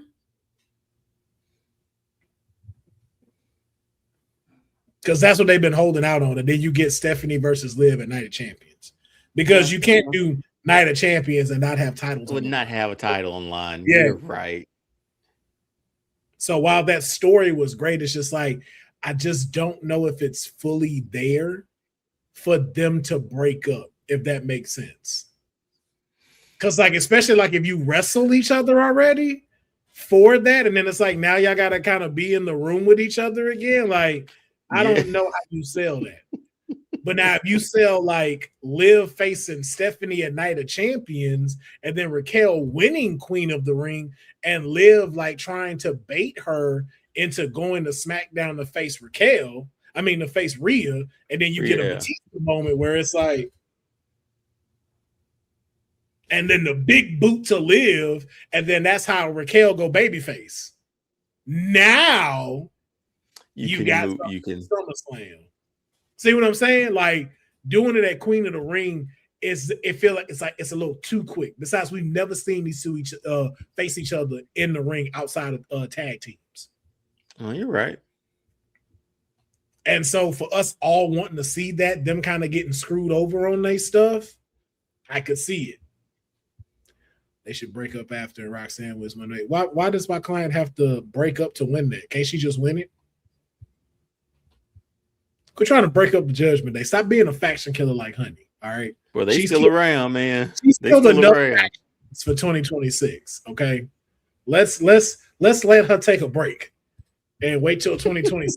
Then she can start breaking up both factions after that. We can be like, break them up as much as you want, honey. You good to go now. But she done broke up enough. The shirt is full. It's never enough. It's never enough. There's still more to do. It's never enough for her. My work is never done. But we shall see who advances this Friday in the Fatal 4-Way against Sol Ruka, Lara Valkyria, Charlotte, and Jade Cargill, who we also acting like ain't a factor in this for some reason. And that I know, right? Like we just completely overlooked. Like the former Queen of the Ring ain't something to behold in this. So, and if I'm being honest, would not mind a Jade versus Raquel type match. That's the thing. The matchups here are like you can do them either way you want. Like your final is going to be really good. Oh yeah, with this one. So I don't think there's a lot of pushback on this one for a lot of people. I think it's like whatever happens with this one happens. But if it's the Liv sort of deal with the storyline, you're right. Maybe it is a little too soon. Maybe it is a little too soon to do it. But it's so hard to say too soon with the Judgment Day when the Judgment Day has been around for a long time. But this iteration of the Judgment Day is new. So give it some time, but it's gonna happen eventually. Mm-hmm. One would think. But if I'm being honest, TKO might let her be a 2-time Queen of the Ring just so we get Rhea and Jade one more time. I roll. I know y'all hate it. Is that on here when we talked about? No, I was on here for when y'all talked about that match. No, you were here that Thursday. Yeah. Yeah, you were coincidentally gone when we talked about Cody and Gunter, aka Yeah, well, we're not gonna talk about that right now. Why did you even bring that up, man? Okay. Yeah, you weren't, because you weren't here to bring it up. Yeah. You coincidentally couldn't make it that episode. Otherwise, we would have asked you, Dion, what do you want to talk about? What else we got, man? We'll get to that. Because you know it's on the list. But we're going to talk about a little bit of NXT. We're going to get through this just a little bit. We got number one contenders for both the NXT championships. I'm not going to keep doing men and women thing. Y'all champions, whatever. Like, I'm tired of doing that. Like, y'all know who the hell y'all are. Y'all both champions. We had the number one contendership for the NXT title against Kalani Jordan and Kendall Gray. Incredible match. Kendall Gray won. And she's the new number one contender, and she will face Lola Vice for the championship at a later date. Quick thoughts. We say they're high up on her, man. They high up on her. But what does this do for Kalani? Is she a part of that summer call-up, or does she still stick around until she finally gets that title?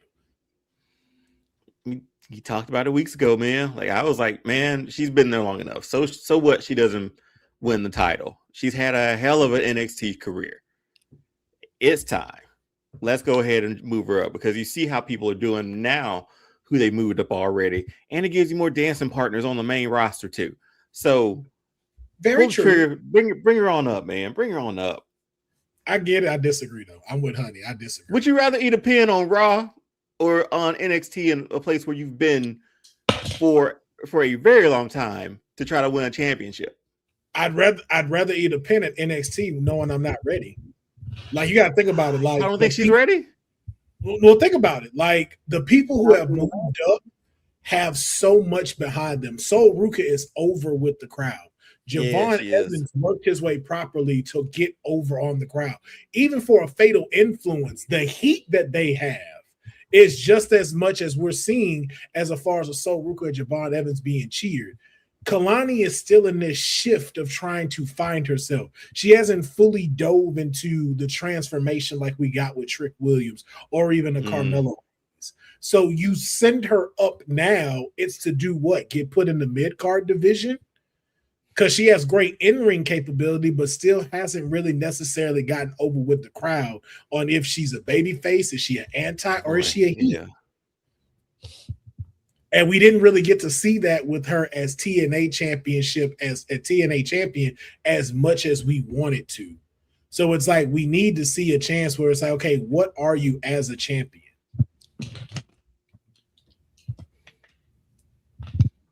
And I just think Kalani still needs some time in doing that.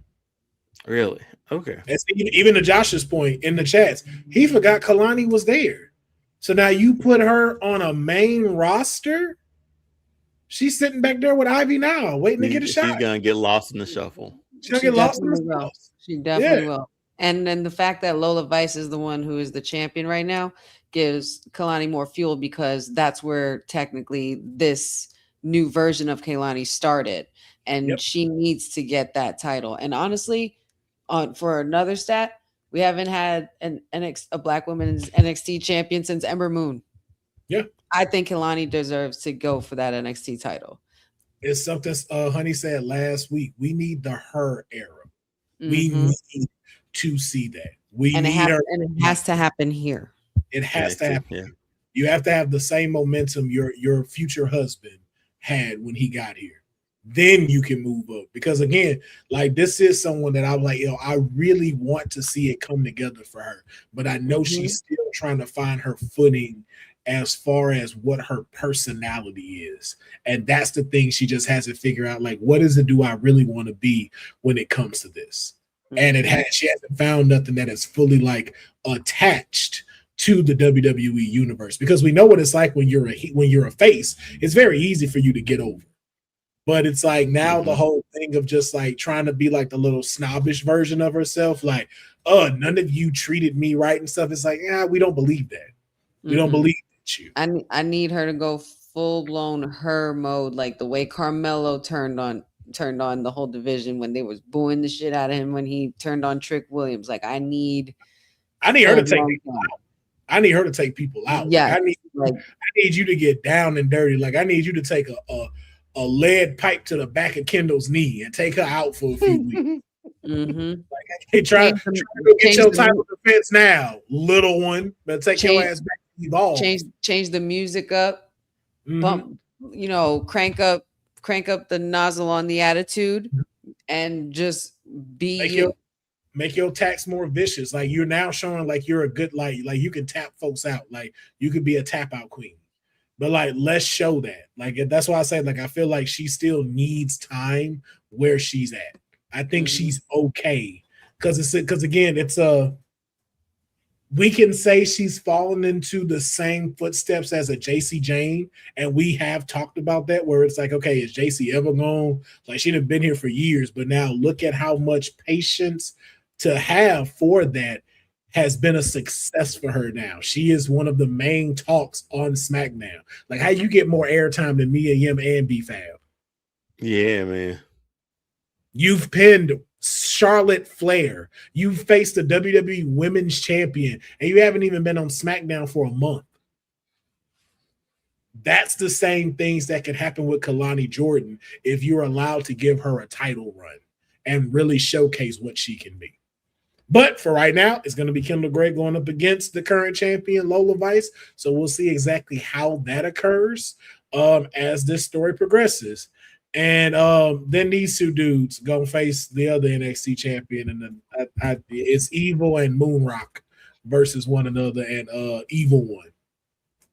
And as you can see, everybody looking in their phones and looking down, no one cares. So we're going to push it on. Oh, yeah. We'll see when Evil will face Tony D at a later date. But the main thing. Now this. The Beast is back. Or is it She Beast? No, she got that title quick. That's real cancel-like. Yes. We have a new NXT North American champion in Zaria. This past Tuesday, Tatum Paxley put her title on the line against Zaria, and Zaria reminded everybody why she got that promo she got before she got here. In swift fashion, we have a new person, we have a new champion.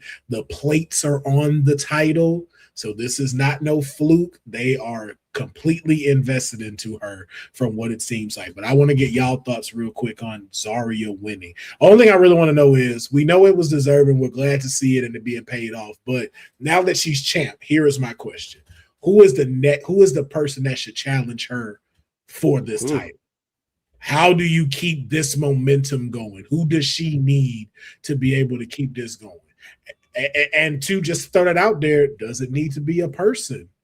Does it need to be a particular match? Like, does Zaria come out and go, I'll take on 3 of y'all right now? And we building her like that, man. I mean, again, bro, like, this is I know people will have certain jokes about this, but this is the female Brock Lesnar.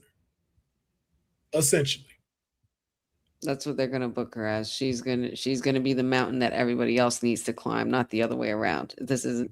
She's just gonna run through the division. Like, who wants it?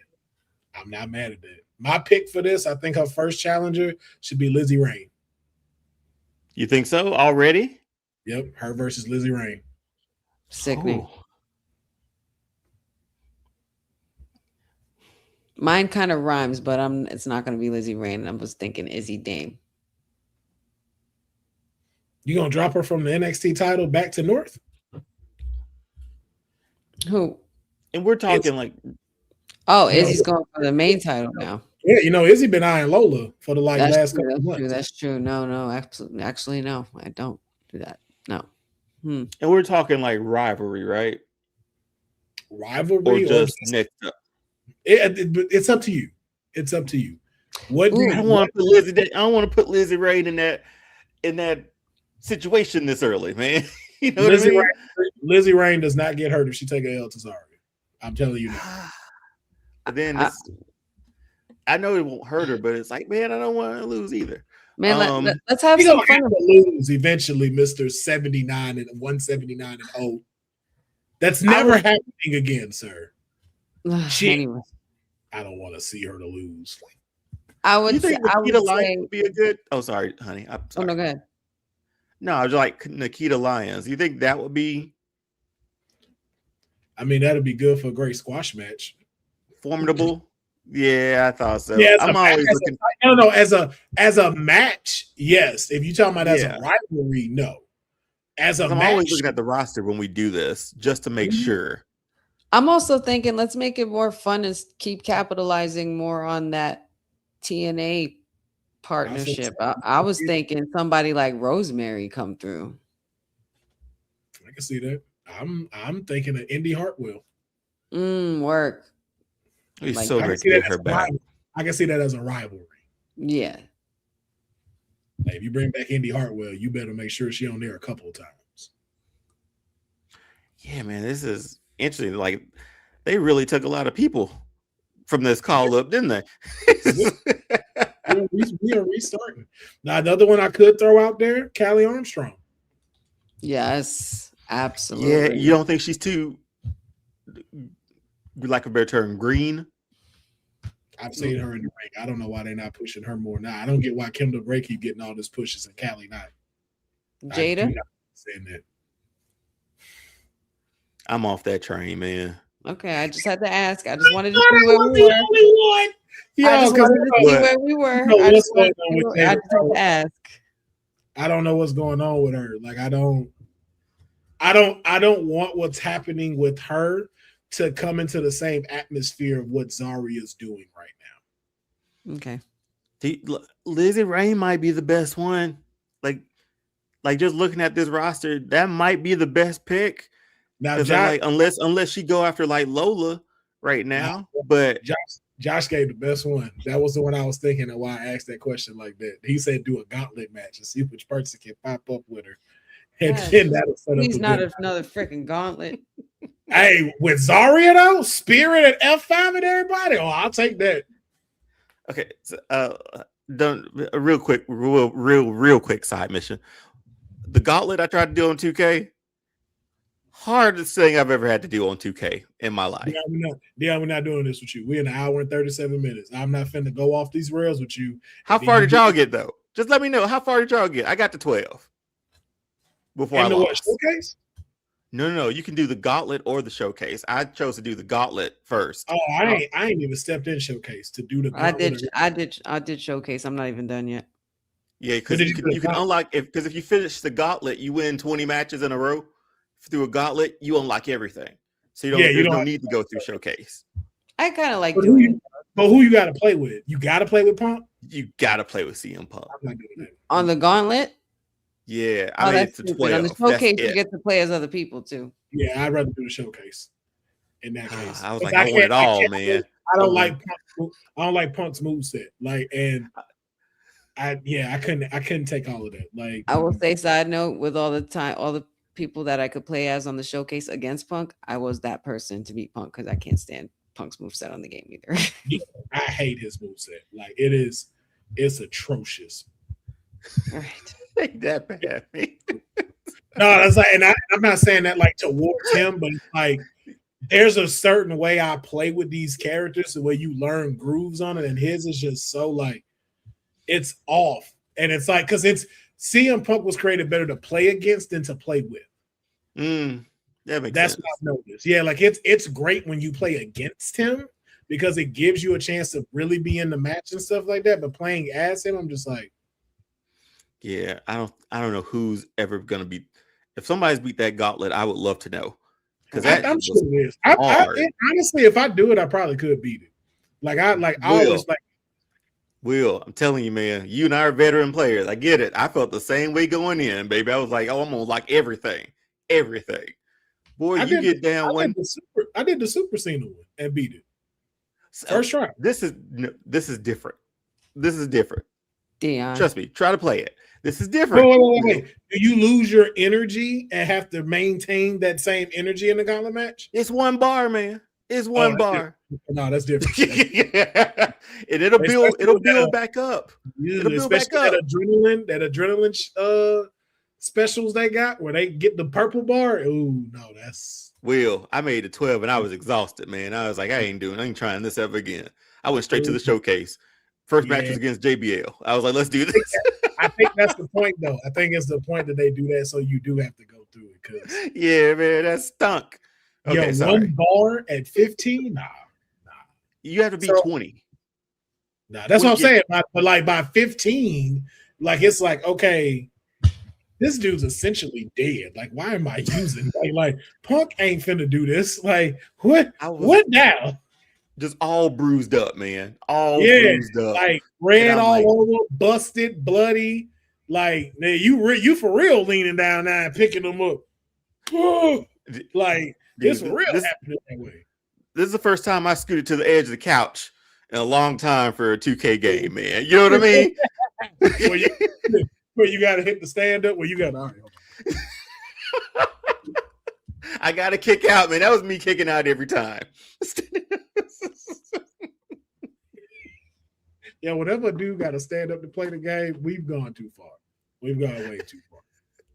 But now in the same spirit, man, shout out to Tatum Paxley for being a wonderful NXT North American champion. But the question I have for y'all when it comes to her, same kind of thing with Kalani. Does she now go after the NXT title, or is she a part of this summer call-up and goes to the main roster? How's her reception with the crowd? You would know better, Will. People love her. Like people honestly believe she should have went up when Soul went up, and the rest of them, like, Soul, Javon and Oba, they thought she'd be one of those two that went up with them. Not yet. This one I don't mind. Tatum has her personality already, and Tatum is incredible in the ring. I think Tatum could find her footing better than Kalani would if she got a call up. And she's done it all already. Like, she's been NXT champion. She's been North American champion. Like, what's left for her?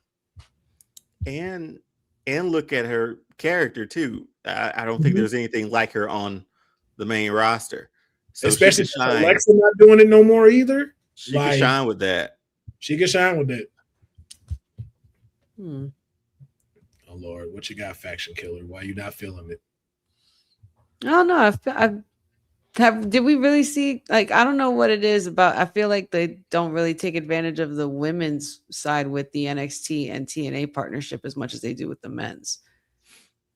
I feel like, I don't know. You want to do a TNA run?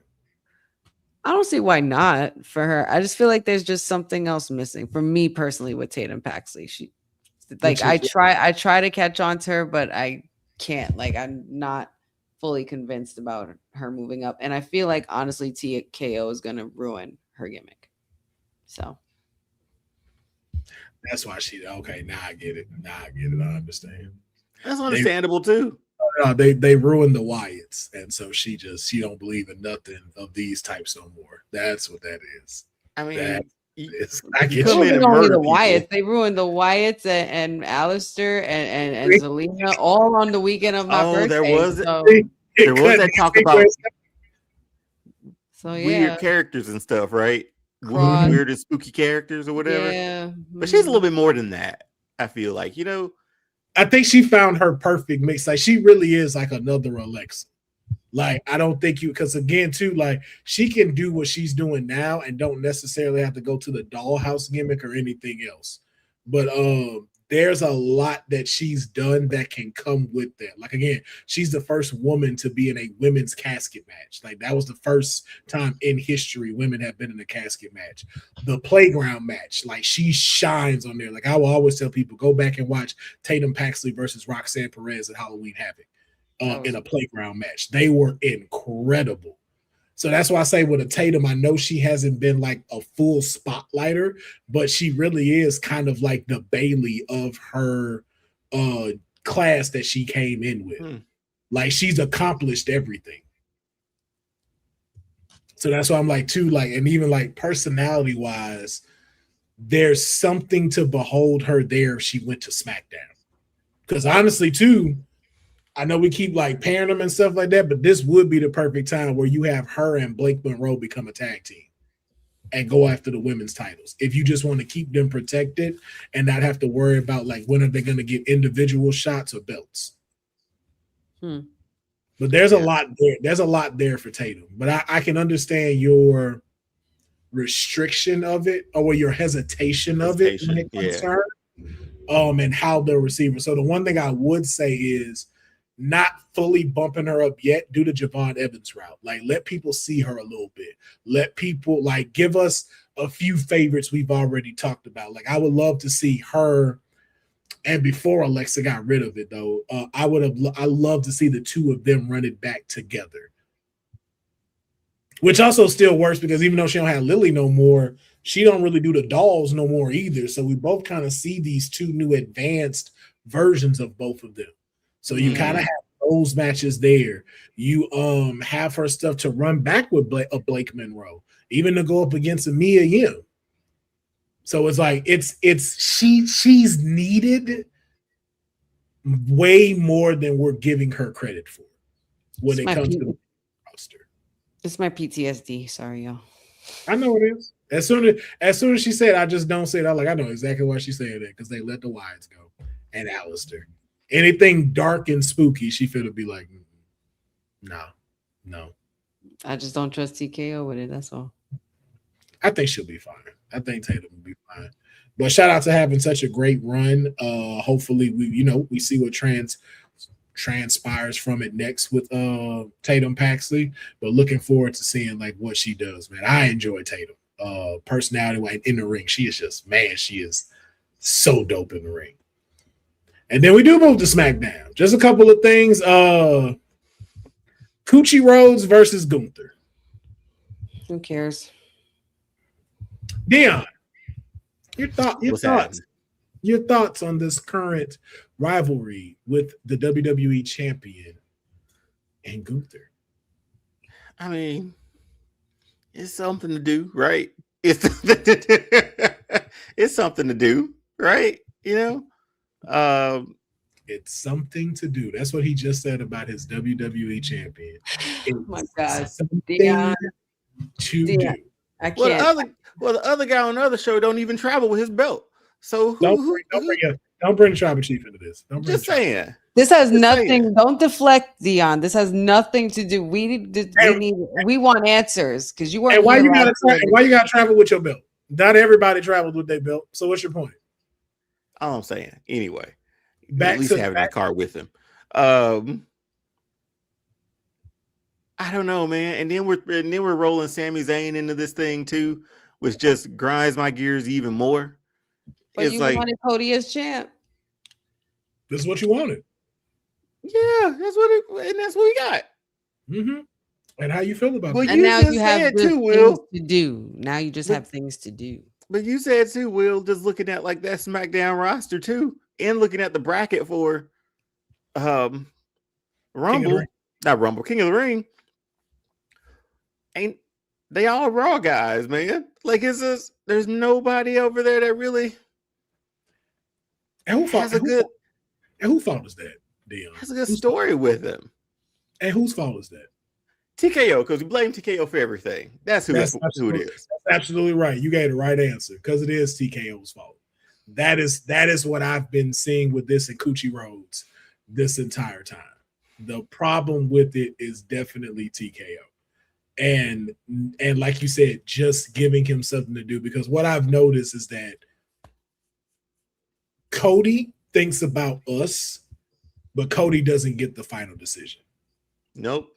So as much as I talk shit about Cody Rhodes, as much as we talk about stories, altering and whatnot, I have seen it and we've heard it. That's them for our care about our champion right now. But I say that to say we've seen him willingly want to say, hey, I think I should drop the title. Yeah. I think I should drop the title here. I think we should focus on this one. Like, no. We're gonna still give you. We still need QB1. We're gonna make you easy to see. God was like, hey, shut up.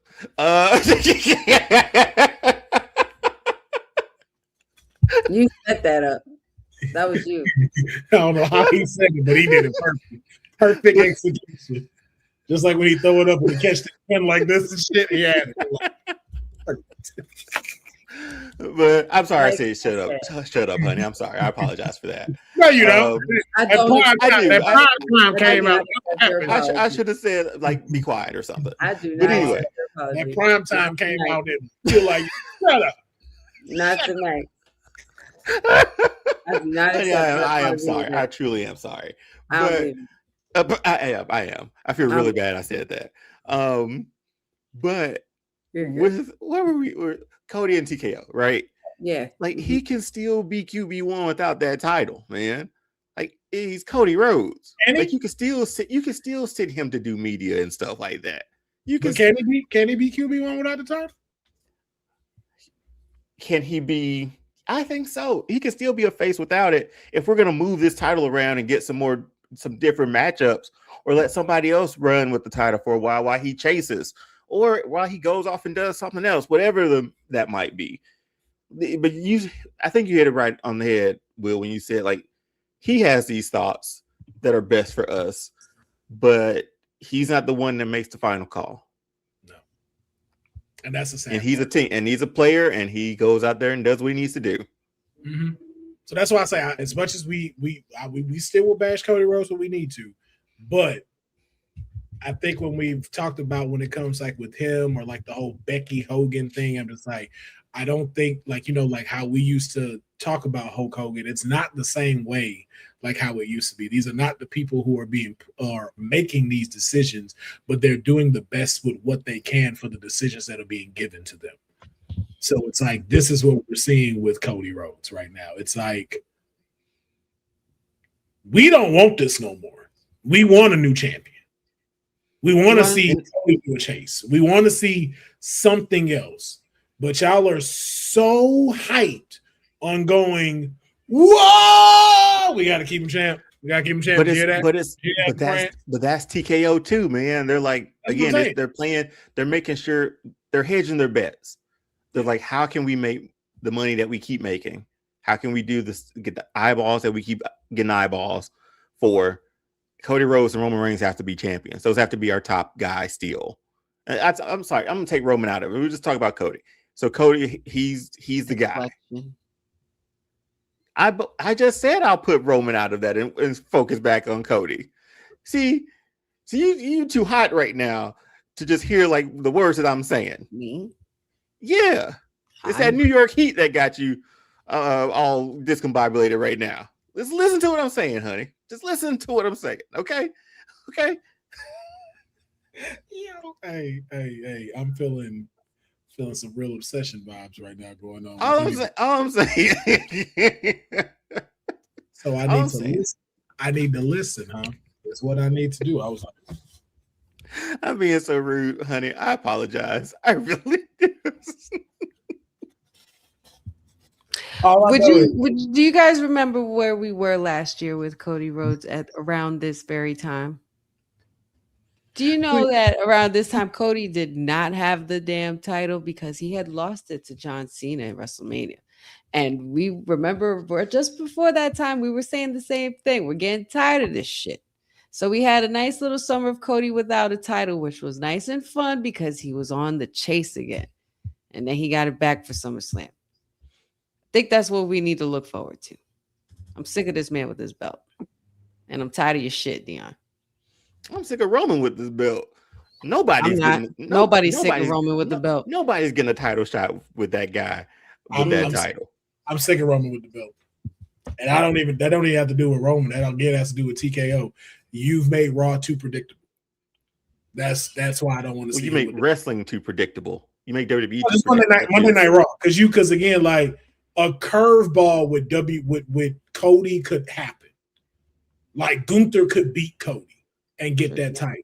I don't see nobody doing that with Roman. I don't see no upset with Roman where it's like. That's why it was so good that CM Punk had the title. Because you could realistically see him lose. You could see him losing to Finn Balor, you know? Or giving it up to Finn Balor. Like we thought Braun Breaker was going to really beat him. And it was like, oh, dang, he didn't get it. And we that's saw what how that went sort too. of- But see, but that's what you sort of want with your champion too. Like, yeah, like they're already like powered up to 11. I get it, but there's still an opportunity or a possibility for them to lose it. That's the best part. I think what I really want and what I really need is crash out Cody again. Cody need to crash out again. We need him to lose that title. We need him to crash out. She just won't heal. She just want to see a heel Cody. And that's what I don't get the appeal. I don't of a heel Cody. I don't. So here's my thing. Did you watch Cody when he left, when he was Stardust and went? I did watch his indie stuff. Yeah.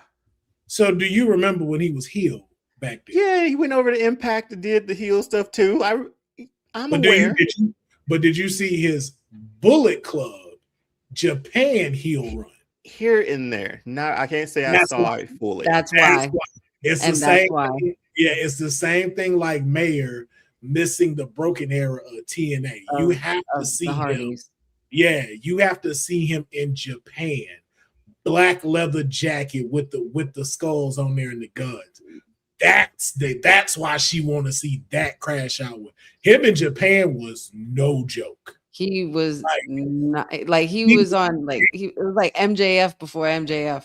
Yeah, so better healed than babyface. Huh? Way better. Better healed than babyface. Way better. Way better healed. That's how he reinvented himself anyway, all over again. That's how he became the Nightmare, literally. Yeah, because you got to think about it too, and he in Japan, so like that's a whole different breed of like what you got to do to be healed.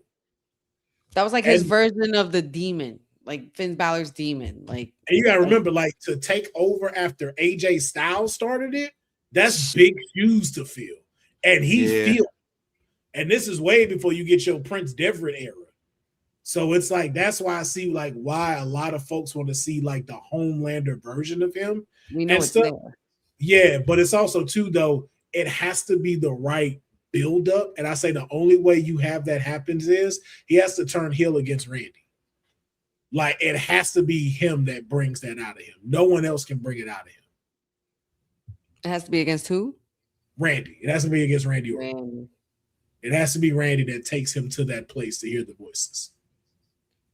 Yeah, because there is no one left. Yeah, but not that there's no one left.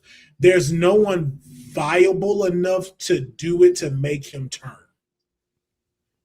And because if you do it on Gunther's a heel already, so it doesn't fit. We ain't gonna cheer Gunther. Yeah, and then the only other person it might do it for is Kevin. But Kevin's but it still doesn't impact it like that. Randy is a favorite right now. We still like seeing Randy, but for Cody to take Randy out in a very bad way, in a very like sinister way, technically never got a receipt back. Except for the punch kick. Wherever Randy is right now, who knows? Yeah, so you see that, and he really hurts Randy the way, like it's like, yo, I know you ain't, man, bro. If you got this to where we don't see Randy no more, and you come out here and you tell us, you know, I don't give a shit. There's the heel. There is the heel that you want. And you straight up told Gunther to his face, the ring general, somebody who we know should be taken seriously because we've spoken about it many times, but you straight up told Gunther to his face, you're just not that good enough. Like, that's not really becoming of a champion thing to say. That's kind of going towards the dark side. And that whole easy to find, hard to beat, like you're getting real cocky on us now, Cody. Like we giving you all these flowers, all these woes, and all this pyro, and all these championships, and all these defenses, and all these betrayals from your friends and stuff. And now you just turning cold.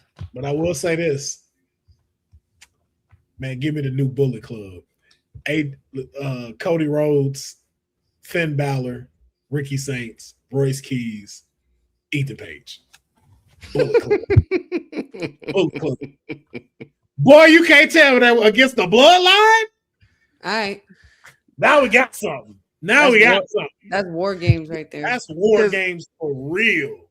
Because you know what? Club and bloodline. That's what the bloodline is missing. Like a formidable faction. Like a legit formidable faction. Yes. MFT, whatever. No. But it needs to be something. It needs you need a formidable faction or another team to go up against to say like, okay, we're banding together for this purpose. Not even what just does that look like? Not even just that purpose, just to go like, hey, kind of like what Seth wanted to do with Division. I'm taking these guys. Here we are. I got my right hand guy, Ricky Saints.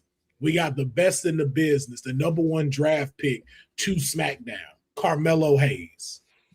Then you have Royce Keys as the muscle.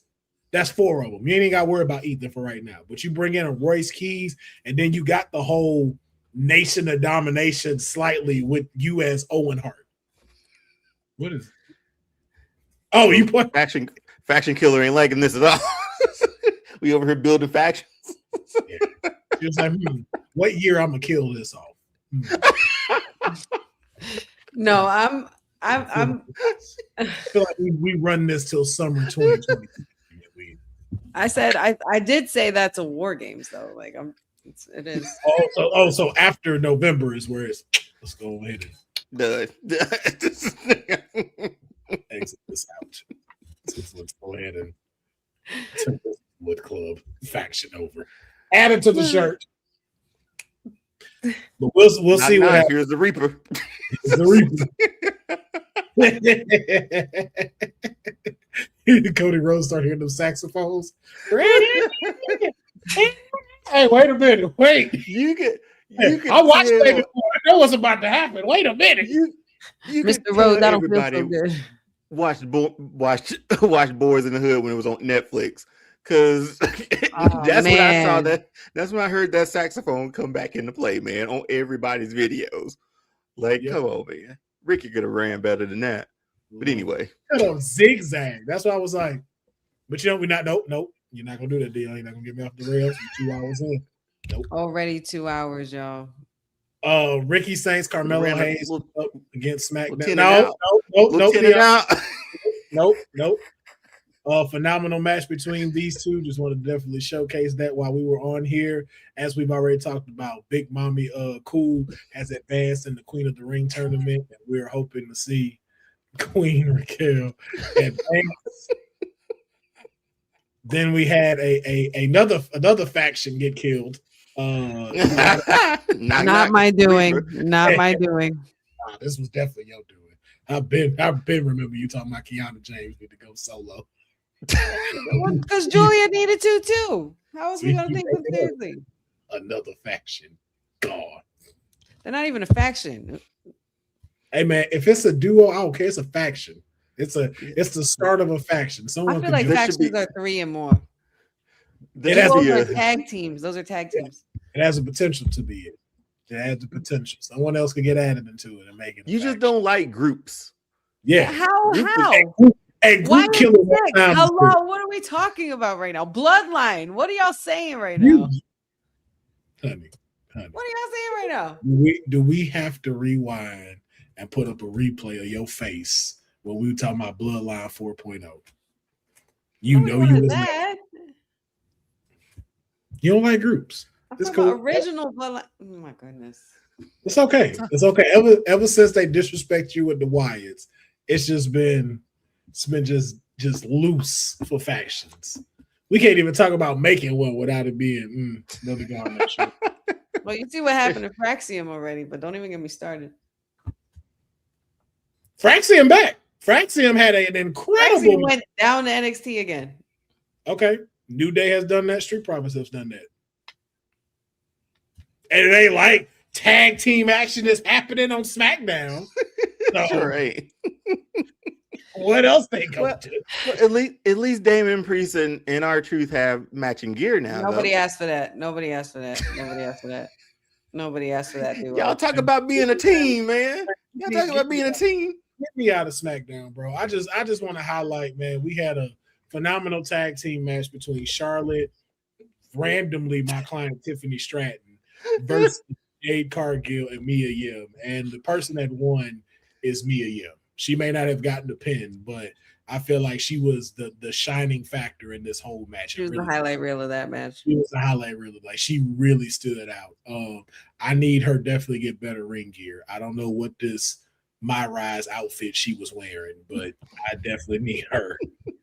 I need y'all to put some respect on Mia Yim's name, and I need you to go. You friends with Bianca Belair, like it ain't that. It's not that bad, is it? No, this is not HBIC material. Nah, this ain't no personality. Like, look at what you looking at in this picture. Look at a Jade. Look at a Charlotte. Look at Mia. Mia look like she just got these.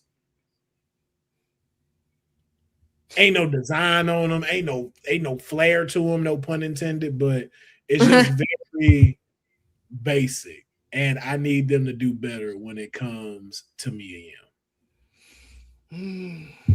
Because we now know that she can go. We now know that she has a great repertoire, and she's very good in the ring. Almost thought she was joining the Judgment Day. You would think. It looks like it with the bandana, purple bandana too. So that's why I'm just like, let's make this a little bit better. But shout out to Mia Yim getting more camera time, man. I'm really happy to see her. For sure. So we're going to move into some quick trending news because I know we got to get into the writer's room. So just to recap a little bit that's going on, Kenny Omega will be facing Nick Sabre Jr. at Forbidden Door. As you can see how Honey put her head down. No one seems to care. Huh? Zack Sabre Jr. What did I say? Nick Sabre Jr. Whatever. Same thing. Nick and Zach is basically the same name. Trying to help my brother out. Oh, no, that wasn't you. I was just, to me, Nick and Zach is the same name. It's just, yeah. But he will be facing Zack Sabre Jr. They have not faced each other in 8 years, and they will be facing each other one-on-one at Forbidden Door. So that is Somebody interesting. barricade that damn door, man. Just do it. It's forbidden. It's forbidden to close it. I'm gonna Looney Tunes that thing. Like, you remember how they always quickly put boards over the door? With the keep out. That's exactly what I'm doing to this thing, man. Got it blocked. Somebody just randomly opened it. Open it up. What did I do? What did I do? What did I do? And then shout out to Swerve Strickland, man, advancing to the finals in the Owen Hart tournament.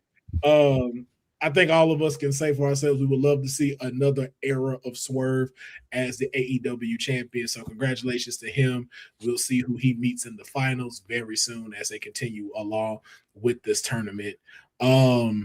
Nikki Bella stated that she wanted to see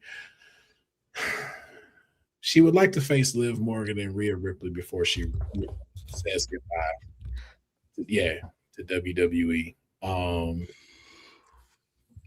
Anyway, I'm really tired. Oh my god! I just wanted to highlight this one because this is definitely no yawn fest that happened this past Wednesday, man. At AEW Summer Blockbuster, we had my guy, the head of the infantry, Mr. Shane Taylor himself, taking on John Moxley and all his bitch assness that he just be doing way too fucking much, bro. You just look at this picture of him, man. Just hey, sorry. man. Hey, listen. He put up his continental champion. Again, I don't never trust a dude that wear a V-neck. Oh, I don't never trust somebody that wears a V-neck. I'm bad. I'm bad. That's what he said. I'm tough. I'm cool. I'm tough. I put tape on my hands and I cut people with barbed wire because I'm cool. I'm tough. John Moxley. Yeah. I got the Death Riders here, and the Death Riders are I'm gonna put this title in a suitcase too, so you can't ever see it either. Just hey, y'all damn shame. But man, shout out to Shane Taylor, bro. Man, it was a fantastic and incredible match between the two of them. John Moxley did pick up the win, but Shane Taylor made sure for him to know that it is not over between them. Retaliation was definitely high after the match and, letting folks know that, hey, I am someone to take seriously inside this group outside of just the Trios Championship. So I'm always glad to see my boy Shane Taylor doing this thing, representing the heavyweights in this bitch. Should have won. John Moxley should have took that L. But, it is what it is. But anyway, it's now time to jump into the final segment. It is time to get back into the writer's room. All right, we're finally doing this. We have said this for like 4 episodes that we were going to talk about this, and we've been not avoiding it, just running out of time. But we're not running out of time on this one. It's time for Kayfabe Unreal, and the writer's room is strictly focused on Liv Morgan. Now, some will say that Liv Morgan has done nothing as a champion since winning at WrestleMania. Nobody does anymore, man. She has been a side piece in tag team rivalries in Dominic's reign, and I think she has really only had one match since, which was against Sol Ruka. And I don't think Liv has been in a match since, if memory serves me. If I am wrong, please correct me, but I think that is the only match she has had since WrestleMania is her versus Sol Ruka, the Monday night after Raw. And after we're Mania, right? After Mania, I'm sorry. After Mania. And we're in June. So just to throw that out there. Has not defended the title at all since she's got it. So not to say that this is her fault, not to say that she's a bad champion, but it can definitely say that it's in the low grade for this title reign currently that she has. And so I want to know how we can make it better. So I thought about having 3 of the greatest minds in the WWE creators room that doesn't get put in the creators room. Let's talk about it. So we with everything that's going on right now, we still have PLEs that we need to get through. So we're going to address 3 sides of this, and we're going to keep it kind of quick with this, just because, we don't want to go over too crazy. But we're going to address 3 ways of how to write Liv Morgan's career for 2026. We are going to address the PLEs that she should be in. We are going to also choose the rivalries that Liv Morgan needs to be in 2026 in order to make this world title reign valuable. And then at least create one epic moment that Liv would have in this title reign to solidify it, to be like, you know what? That was a decent title reign that she had. So the first thing that we're going to start off with is PLEs. So the first thing that I want to know, with the remaining PLEs coming up in 2026, where should she compete in and what matches should be happening? Doesn't necessarily mean that a title match has to happen. It doesn't necessarily mean that, it has to be a singles match. But I want to know, with the remaining PLEs that we have, where are you placing her? So the one thing I'll do is I will pull up the WWE PLE schedule with what they have currently. Of course, we have Night of Champions coming up. We also have, I believe, SummerSlam that's going to be going on. We will have another Saturday night main event that is going to be taking place. So just give me 1 second. Let me give it the real thing. Okay, so we have Saturday night's main event that will be taking place July 18th. So July 18th, we will have a Saturday night main event, as well as Night of Champions June 27th. Then we have SummerSlam August 1st and August 2nd. Then we were supposed to have Money in the Bank, but that has now been moved to October instead of September. And we still have WrestlePalooza. There's no exact date when that one is going to happen. And then we also have a supposed Crown Jewel, a Saturday night main event September 6th, and then Survivor Series is what will be remaining. So I'm going to go through this with each PLE, and we'll kind of make this a little bit quick. Let's start at Night of Champions. Now, we've talked about there's a Queen of the Ring tournament. This is also the time where all titles are supposed to be on the line. Honey, let's start with you. What do you have Liv doing at Night of Champions? Well, I had to update it from last week, being that everything changed with the matches progressing and stuff like that. So, but with my notes here, what I have with the Queen, I have her in the Queen of the Ring final going against Raquel, and this was leading into what I was saying earlier. It's going to be presented as, tension buildup, considering the interactions we've seen in the Judgment Day clubhouse. Liv still being cocky, but still trusting her dominance. Raquel kind of playing the field, very mutual. So I have her, I have them going one-on-one for that final match. So does Raquel factor into one of the 3 rivalries that she's going to need in 2026? Yes. Okay, so Raquel is going to be one of them. Yes, she definitely will. Okay, so then now let's jump into your other 2. I don't need you to tell me where they're going to be at just yet. I just want to know, who else do you think needs to be involved in her rivalry? So who are the other 2? With Liv, you mean, right? Yes. Yeah, just want to make sure. Okay, so I have I have Natalya or Natty Neidhart to make some things real interesting and hard hitting for Liv. Okay. And I mean, this should be of no surprise to anybody, but I also do have Roxanne Perez on that list as well. Okay, so your 3 for the remaining of 2026 is going to be Raquel, Natty, and Roxanne Perez. Mm-hmm. Okay, so Dion, just write that down, because the way we're going to go about this is we're going to let you go fully through your stuff, and then we're going to critique it. So now that we know that we have these 3 people, Raquel, Natty, and Roxanne, you have her facing Raquel at the Queen of the Ring and Night of Champions. And you said, who's winning in this match? Raquel is going to be winning. Okay, so Raquel becomes Queen of the Ring and defeats Liv. All right, so now we move into the next PLE, which is Saturday Night Main Event. That's July 18th. Is anything happening here? And if so, what is? If not, let us know. I think so, yes. For what I have here, I have her going against Natty. Natty's going to... You went silent. My mic, sorry.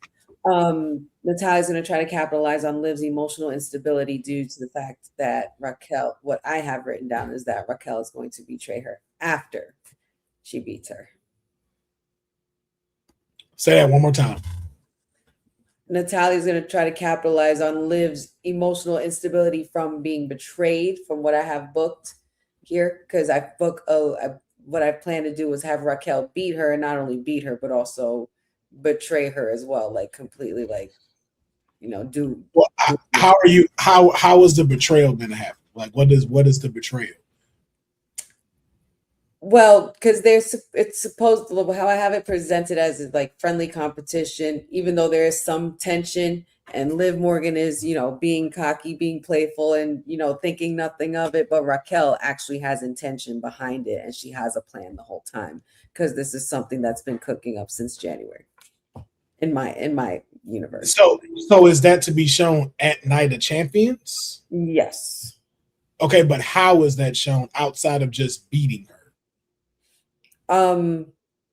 They're gonna do a little. It's the hug. Liv Morgan, like, good on you. You beat me. You got me. Now you can go ahead and go get your title shot and all that stuff. Raise hands. Boom. Raquel nasty clothesline and just beats the crap out of her before they exit the ring. Okay. And then so Saturday Night Main Event, we have Natty versus Liv. Is this for the title? Not necessarily for a title. This is just more so build up, because Liv is now kind of lost and on her own. So I have like build up in my brain. I have like, things that happen on Raw that lead to Natty getting involved with Liv, as far as like maybe running into her backstage while she's down about, what happened with Raquel and the fact that Roxanne's feeling is getting different towards her and whatnot. So I have a whole little thing with that, but yeah. And then Natty's gonna try to take it from Liv. Okay. Then we move into SummerSlam. So we have SummerSlam 1st of August. What is Liv's role at SummerSlam? Well, being that Liv has a title and we're at SummerSlam, I've built it to where Raquel doesn't choose the other champion and she goes for Liv and, you know, basically stands on her actions from Night of Champions. So Raquel and Liv for the title at SummerSlam to capitalize on her Queen of the Ring opportunity. Okay. And then we move towards hold on.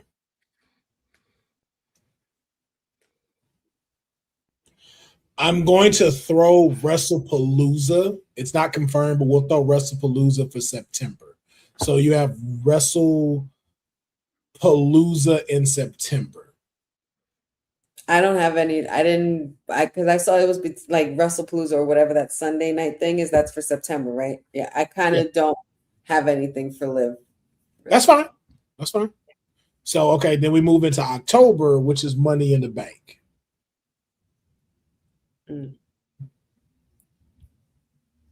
And Liv is Liv still champ, or does Raquel win at SummerSlam? I completely forgot that detail. Raquel does win at SummerSlam. Okay, so now we have a championless Liv Morgan going into Money in the Bank. Yeah, so at this point we got a little hiatus from Liv, being that I don't have her for September. You know, we kind of go with a revamp on the version of the Liv Morgan Revenge Tour, this time a Liv Morgan Redemption Tour. Money in the Bank ladder match. I have Raquel in there just for shits and giggles. But Roxanne, Liv, Giulia, and Natty, and Stephanie Vicaire are returning. Stephanie. As the champ? Wait, hold on. You said Raquel. Oh no, my bad. I have 5. I've read Raquel's name. I have 5 people in 5 women's Money in the Bank. I have 5 of them, not 6. In my... Dang, man, this is. I was reading my thing. I was reading my notes wrong, so I didn't mean to say Raquel. I meant Roxanne, Liv, Giulia, Natty, and Stephanie Vicaire. Okay, so Liv is going to be in the Money in the Bank ladder match. Yes. Okay, and is she winning that, or is someone else winning that? Winner is someone else, and that's going to be Roxanne. Okay, so now we move into Saturday night main event. Will that take place in September? That takes place in September as well. Do you have anything for her on that, or does she not compete in that either? Because I know you said she's not at WrestlePalooza, so is this still a part of the hiatus until she comes back for like Money in the Bank? I would guess so, because I didn't even do that. Yeah. Okay, and then we're supposed to have a crown jewel as well. Do you see her competing in that? Or do you have any plans for her there? As far as Liv Morgan? Yes. Okay, I just want to make sure, because I'm sorry, my bad. Because you just said her, and I was just mentioning a bunch of her. Sorry.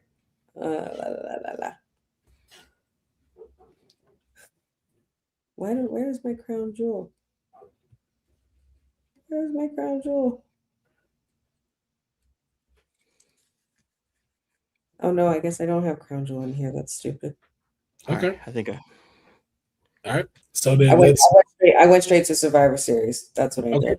Let's move into Survivor Series. What do you have planned for Liv at Survivor Series? Final blowout match. Liv Morgan, Raquel Rodriguez. Title on the line.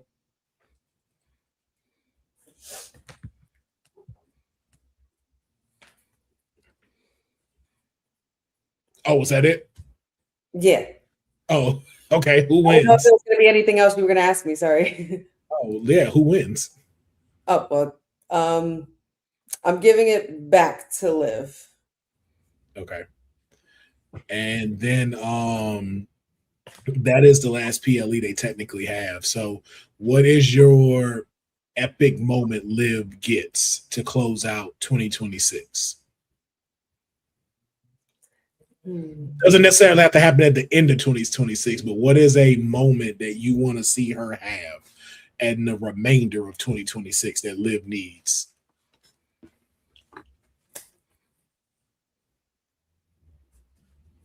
It's all right. So, because I have it written down, but I want to explain it correctly because I just put bullet points. The whole premise of this whole my whole universe for Liv was to make sure that we get, depending on your perspective of Liv, it's either a comeuppance for her, the return of the receipt for trying to kind of gatekeep Roxanne and Raquel Rodriguez into not having them compete for the women's championship and whatnot, kind of like holding them back, because eventually it's going to lead to both of them betraying her, and the betrayals are those technically big moments I feel she does need, so that way she understands what it feels like to be them, just to have a dose of karma and reality hit her, and we get a more dangerous Liv, a more unhinged Liv after being betrayed, after carrying Judgment Day on her back like she said she had. So I feel like there's big moments. The big moments don't have to just be, like the winning moments. Like there's some that can really where you see the star down and out and see if they rise again to reinvent themselves like a rose out of concrete. So it's kind of more like a redemption and reinvention arc for Liv that I kind of had to bring her back to being solo and breaking her out of that Judgment Day mentality. I hope I explained all of this right. You explained it, but again, too, what is the epic moment from that? Like, what is the one of like when she won Money in the Bank? Like, that was an epic moment for Liv. Like, what is Liv's epic moment? Like you said, if it's a redemption, is it her beating Raquel at Survivor Series? Or what is it? It's her dropping all the baggage, including the baggage that is Dirty Dominic Mysterio, getting away from Daddy Dom. I think that would be a big moment for a lot of people. Okay. And Liv. Okay. So just to recap, and then we'll go over it. You have Night of Champions. She will be in the finals of Queen in the Ring versus Raquel, but Raquel will go over. Mm-hmm. And Raquel is going to betray her and give her a clothesline. And then Saturday night main event in July, you have her taking on Natty, not for the title, just taking her on. Okay, and then at SummerSlam, she'll go against Raquel. She's going to drop the belt to Raquel. Then we're going to have her on a hiatus in September until she comes back for Money in the Bank in October, where she's not going to win the ladder match in that one. And then she will not be participating in Saturday night's main event. She will not be participating in Crown Jewel, and it will cap off at Survivor Series, where she faces Raquel and she gets her title back. Okay. Dion, it's now our turn. It's our turn to critique this storyline. I hope you were taking notes and not just writing shit for yourself. A little bit of both. Okay, so it's a little bit of both. On a grading scale, what do you grade her Honey's overall arc for Liv in 2026?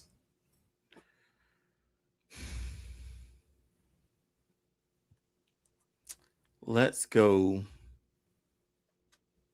Does she have to look at me while I tell her grade? Absolutely. Or would you rather give the pros and the cons of it and then give it? I don't know. Well, I'm asking first. Which one do you want to do first? Do you want to do pros and cons in the grade? I'll do the grade. Okay. And then we'll jump into the pros and cons. Yeah, I think, the grade I gave is a C+. And the only reason I gave it that was just like a big moment was the key sort of thing that we were looking for 2026 for it. Like, what's that like standout moment for her to end the year? And I think that was the only thing that really threw me off, because it almost felt like we've seen a little bit of it before with her, and we've been teasing that whole Judgment Day Roxanne and Raquel thing. It's just, how do you fully pull the trigger on that? Because I think it's bigger than a clothesline too, because the way that they've been like so tight together for so long. Those are my only ones, because I just that big payoff for this year for her. But if we're getting Crash Out Liv, that would be pretty dope though too. So yeah, that's all I got. Yeah, I'm gonna have to give it a C. I feel like you blew your load at King and Queen of the Ring. Trying to get them to break up. I think it's where her storyline teeters too low. Okay. And I don't think she has strong enough rivalries for 2026. Like, Natty is a great one-off for Saturday night's main event, but then we're getting to a point where it's like, I think Crash Out could happen at any time. Like, I don't see Liv feeling betrayed by Roxanne stuff, if that makes sense. Like, I really see it's a lot of manipulation tactics going on. And I also see it to where you flip it to where Liv is the one that betrays Raquel, and she goes on the tangent of being like, I made you, I built you, I'm the one that took care of you when nobody was here. And so then when you get to a SummerSlam, it's a bigger payoff for Raquel to win. Okay. And then the thing of her, like, because like right now, like, we've seen her when she's had time off. I wouldn't see her having time off during September. So I know, like, you didn't book her for anything, but I also just, it's a lot of pieces where it makes sense, but doesn't all the way come together to sell me on Liv Morgan as a champion, or even Raquel as a champion, because it's like, now that it's there, it's like, okay, so we get this rivalry from them for a month, then she leaves, Raquel starts doing her thing, then she comes back at Money in the Bank, doesn't win, and then we move into SummerSlam where she takes the belt from her. And then, so what does that do for Raquel? And then what does that really do for Liv? Like, should she ever have lost the belt? Gotcha. Like, I see, so it's like the ingredients are there. It's just like, with the time that we have, it's not built up epic enough. Like, I think too, it was like, you want to see Raquel win, but at the same time, like, in a way where you want Liv to get to in this Crash Out time, the Crash Out will be done by then. So then it's like, we don't really care to see it. Especially like right now at this point, like, Liv can't take a month off. Like, Liv cannot be missing all of September. So let it simmer out. I think the thing of it is of extending it out, because even with what you were showing me, there's not enough rage and heat to the rivalry when you get to SummerSlam. Okay. That's what I feel kind of gets taken away. So even into like with you getting to SummerSlam, like, again, is the betrayal right at Night of Champions, or do again we start seeing Liv trying to be in Raquel's head of who to pick? And then that's where you see the betrayal happen. It's like, no, I'll see you at SummerSlam. You're right.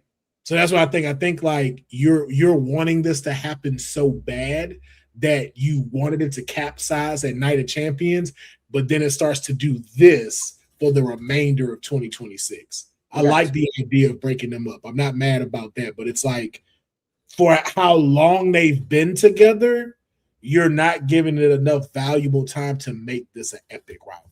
And then two, you didn't give me the rivalry of Roxanne. You said she won Money in the Bank, and then you never gave us where her and Liv cross paths as far as the rivalry is concerned. That's probably where I should have put the September thing. I didn't think of it. It's like, we got none of that, as that's the rivalry people you picked. And then Natty is just a one-off. So is it really a rivalry per se, or is it just a one-off to keep Liv busy and say she put the title on the line? True. So it's just those things. Like, when it comes to making these, it's like, I get the emotional side. We get it. Like, I want to see this happen, but it's like, too, there's a part of where we got to space that out. So that's why I gave it a C when it came to this. But I like where the potential is with it, because I do think her and Raquel would make an incredible rivalry, because even the fact that you didn't throw out a specialty match, like you didn't give us a Hell in a Cell, you didn't give us a Falls Count Anywhere between these two. Like if it's capsizing that Survivor Series, like is it a regular match? Is it a three stages of hell match? Like it was just like a lot of stuff kind of got left off, and it became like a lackluster run for her in 2026. Gotcha. Appreciate the notes. Yeah. So we'll move to Dion. Dion, you've done what you could, sir. Time to put the pencil down. It's gonna take an hour or two. No. I'll keep it this quick. No. If you give me the shows, Will, I should be able to go through it. I got you. I don't think I got the show order right. No, it's all good. I got you. But first, give me your 3 rivalries Liv Morgan needs to have in 2026. Okay, 3 rivalries she needs to have. This is gonna be fun. Raquel is one. Mm-hmm. I put that back. Stephanie Bakura is one, and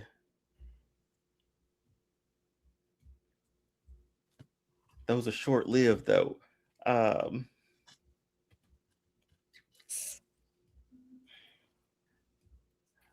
Can I pencil in Rhea right now?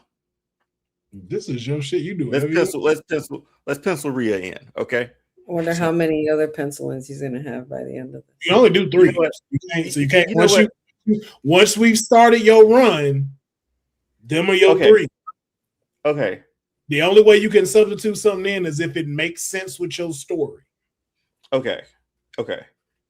Yes.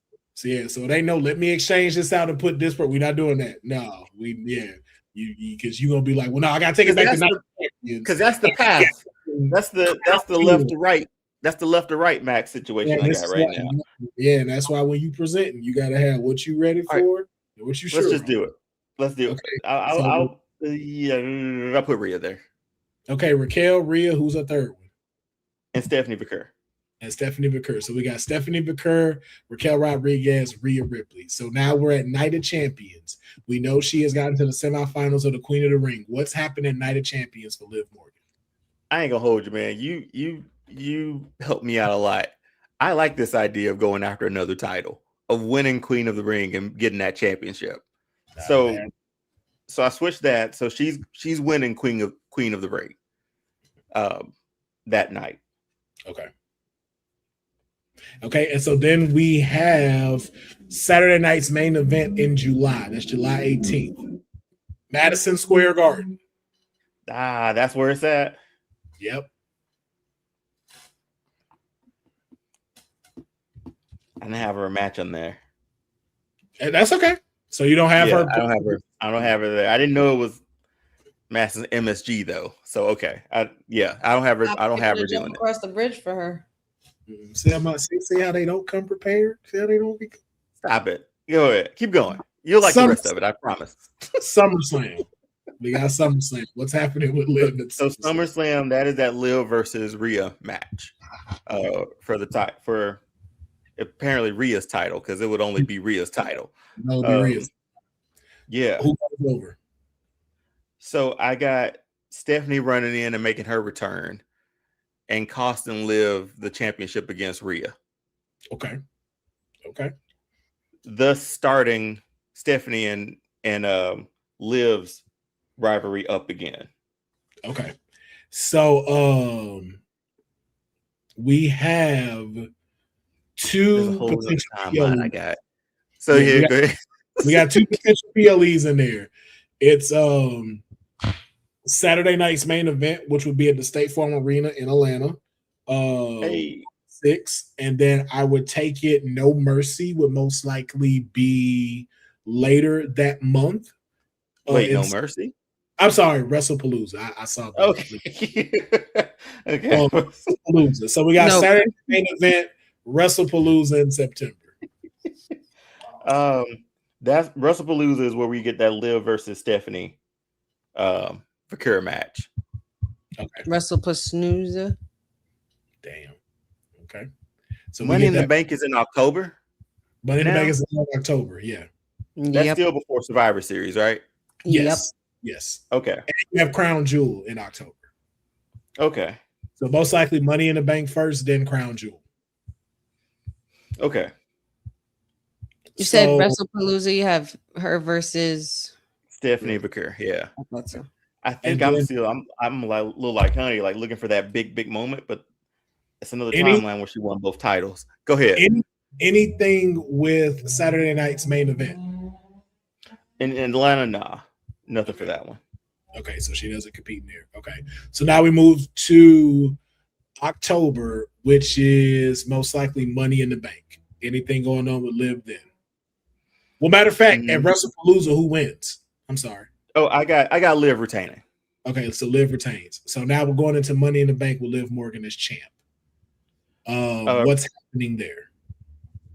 Oh man, I don't have her on the card there, but I have Raquel winning the Money in the Bank briefcase. Okay, that's no problem. All right, and then we move into Crown Jewel. Is anything happening in Crown Jewel with her? What month is that? That's right after. Oh, well, actually, what we got? We got one more after that. That's going to be Survivor Series. Crown Jewel and then Survivor Series? Yes. Okay. Crown Jewel will end off October, and then November is Survivor Series, and that's their last PLE. Okay. So I set her out Saturday main event. She wrestles in WrestlePalooza. Then it's Crown Jewel. She wrestled Money in the Bank too. I left off Money in the Bank. Yeah, that's all right. I thought you did Money in the Bank. You said you didn't have her on the card. I didn't have her on the card, but I'm just making sure my notes. I left her off Money in the Bank. Oh. And had Raquel winning. Okay. Anything for Crown? I hate leaving her off these cards, man. I mean, if you got it, I feel like I booked Raquel, but let's jump over to Survivor Series. Okay, all right. That's what both of y'all did. That's what both of y'all did. I'm like, y'all missed the whole assignment. Y'all booked Raquel's run, not Liv's. I'm like, this ain't about Raquel. This is about Liv. Like, so Raquel go betray her, Night of Champions. Raquel go get Money in the Bank. She gonna win. Like, that is not this girl's story. It's not.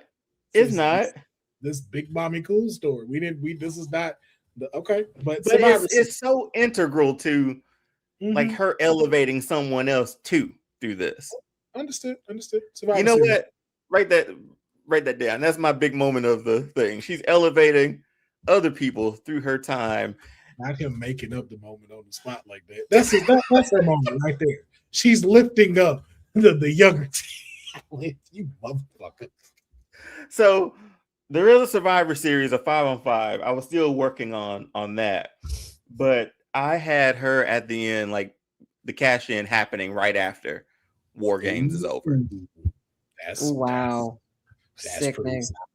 So if that's not like a big moment for her winning, but that's a great moment for like for a cash in, because we haven't had anything like that at all, I don't think.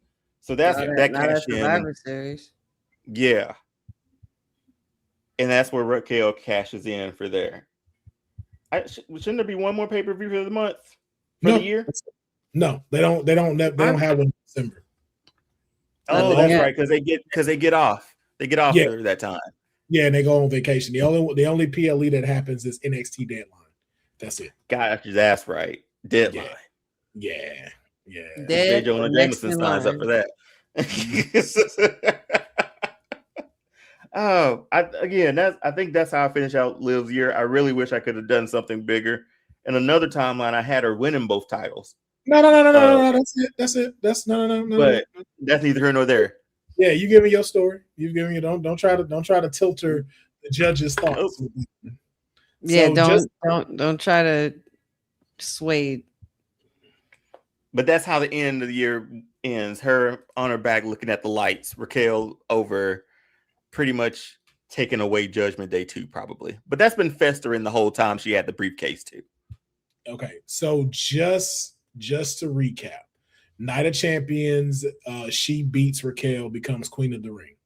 Mm-hmm. She does not compete at Saturday night's main event, but she will compete at SummerSlam against Rhea Ripley, but Stephanie Vicker is going to cost her the match. And then at WrestlePalooza, you have her facing Stephanie Vicker. and retaining the title. But you don't have her for Saturday Night Main Event. You do not have her for Money in the Bank, and you do not have her for Crown Jewel. So that is almost 2 monks of her doing that. And Survivor Series. Hey, this show, I'm saying this show, I got it. Hey, this your story. I'm giving you what you got. Survivor Series. She competes in War Games, and then Raquel cashes in, becomes champ, and she's looking up at the lights. So that is your recap, and her rivalries are Raquel, Rhea, and Stephanie McCurry for the end of 2026. So now, I hate that Rhea one was there because that was just based off the stipulation, you know. Mm-hmm. Hey, listen. That ate up a slide. When you don't prepare for segments, this is what talking about preparing. Okay. Then that right there. What do you call that? What do you rate? We've been trying to do this the last 4 weeks, like you said. It's 4 pages in here. I'm just saying, you didn't even know what PLEs were happening. So what's the research? They just moved Money in the Bank. What do you give me a break, man? Hey. They don't even know when they having PLEs. When you submit the notes, it's supposed to be there. Honey, what do you rate on a grading scale? What do you rate Dion's story for Liv Morgan of 2026? How do you make an A? I will say it's kind of like mine, but an alternate universe, no? Only difference is that Queen of the Ring. Yeah. I don't know. I think it's only fair you give. I mean, let's give each other the same grade. Let me give you C+. Damn. It's very similar to mine.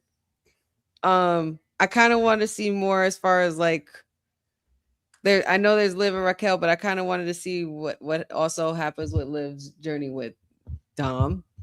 Like, I don't know why Dom is like the X factor in all of this, like with Liv's arc, but I feel like Dom is a very important part of Liv's story. And yeah, it's kind of like mine, just in reverse, like different, just switched around. We get the same grade, Dion. C+. There you go.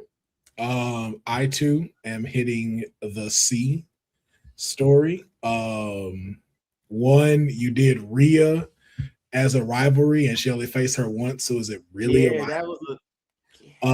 Both of you, same thing. Both of y'all mentioned Dom, but give me no way of what happens with Dom, as far as what's supposed to go on with this breakup or why there's a breakup.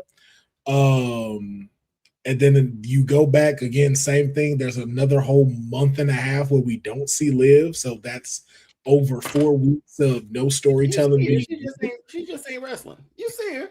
She just ain't wrestling. You didn't say that. So from what I've said, she's not as your home. As the champ, you have the champ not competing in 3 PLEs. 3. Roman's done it. I'm gonna change my grade real quick. E for excuses. Go and hit the button, man. That's a see me after class right there. That's a note right here to take to your parents right there. I used to remember seeing that. That was like the scarlet letter. That's a I hated that. That is definitely a see me after class. But you don't have so it's just like, again, it's tough. I feel like y'all blew y'all load at Night of Champions, SummerSlam, and then had nothing after that. Yeah, no, we're very in the moment here. Yeah, you know, you had like 3 weeks. Your moment could have been Liv winning. Yeah, it could have been, and her being double champ. Hey, hold on one second. I don't know how well it'll come up on white paper, on white background, but it was right here. Aha,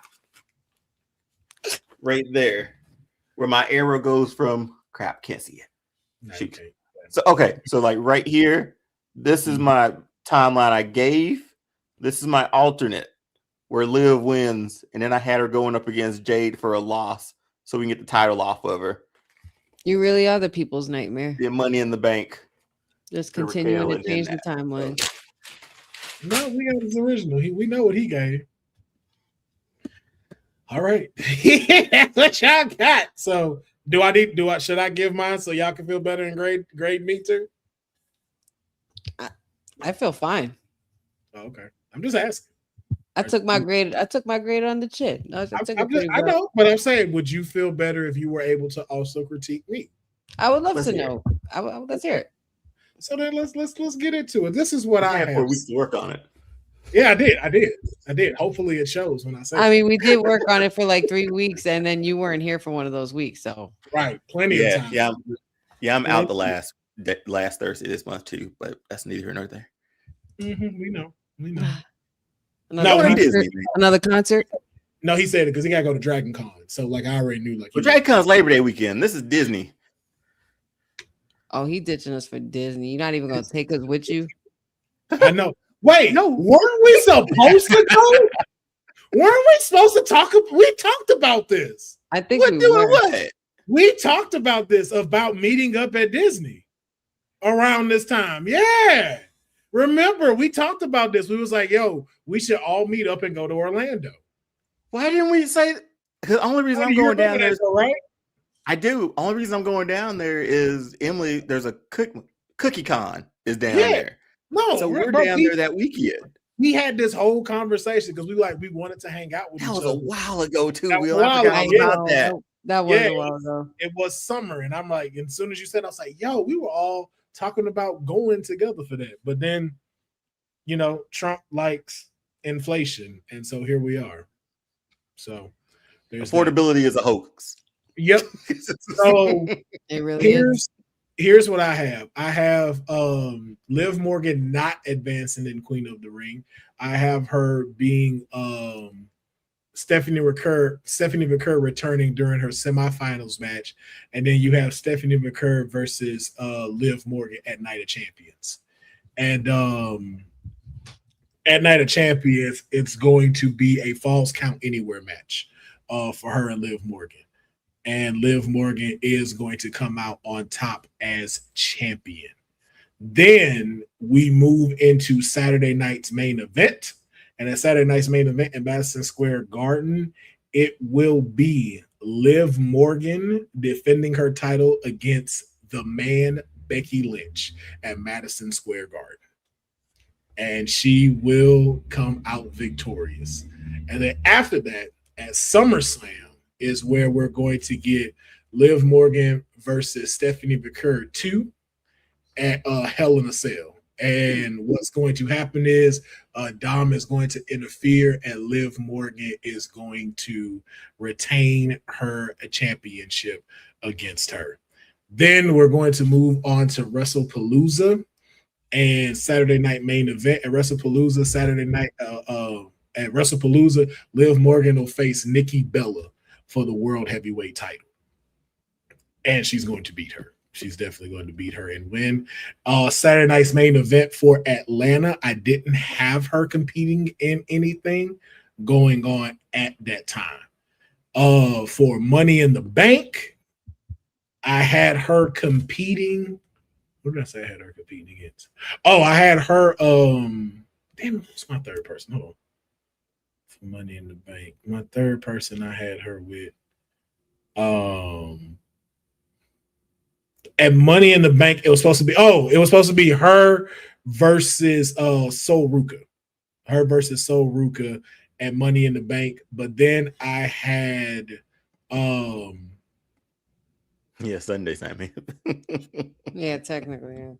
I guess that's what they call it now, Sunday night for some reason.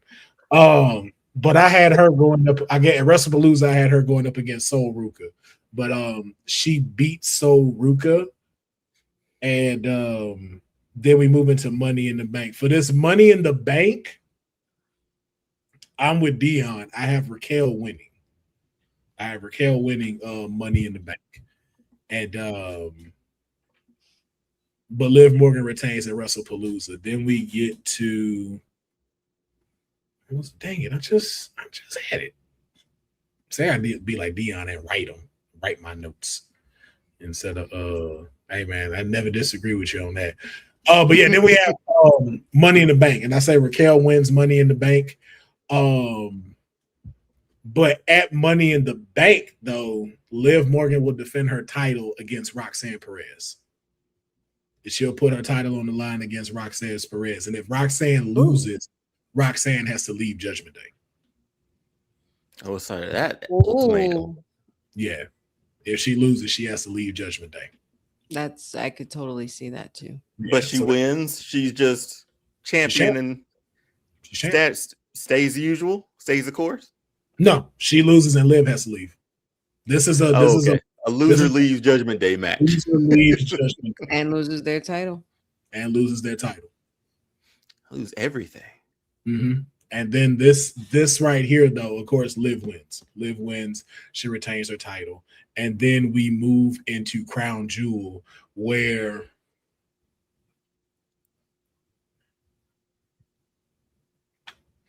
go with me on this. Just go with me on this. I know people don't like it. Liv versus Jade, Crown Jewel Championship. Liv versus, they bring the big belt back for that? Got to. They in Crown Jewel.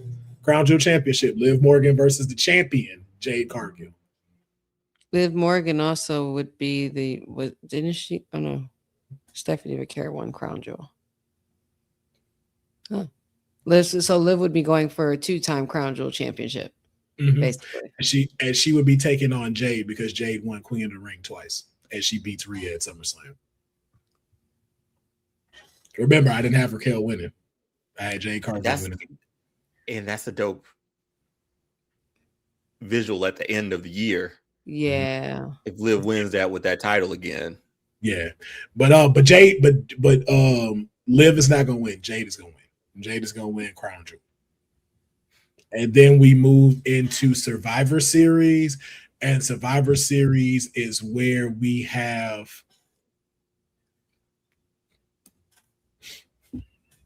I know y'all not gonna like this, but it'll be a fatal 4-way: Liv Morgan versus Bayley versus Becky Lynch and a newly moved over Alexa Bliss on Monday Night Raw. Fatal 4-way for the championship. Liv wins, Raquel cashes in, becomes champion, closes out 2026.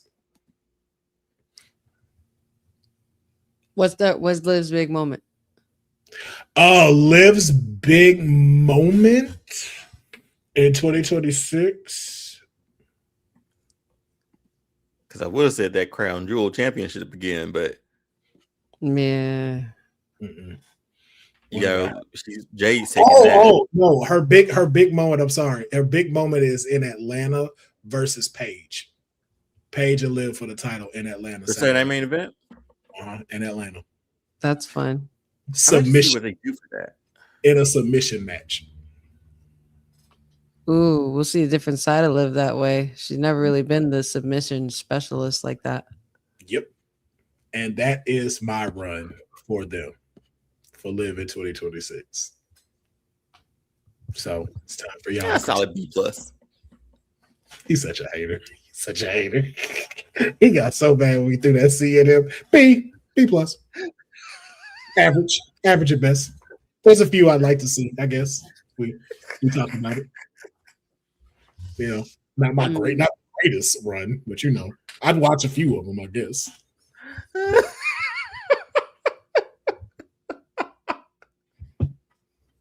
Boy, I guess if it's on, I guess I'll watch. That penny is out, boy. That penny is out on this episode. I honestly am gonna say I'm gonna give it an A because that seems like the most realistic kind of run for Liv going into 2026, especially this year.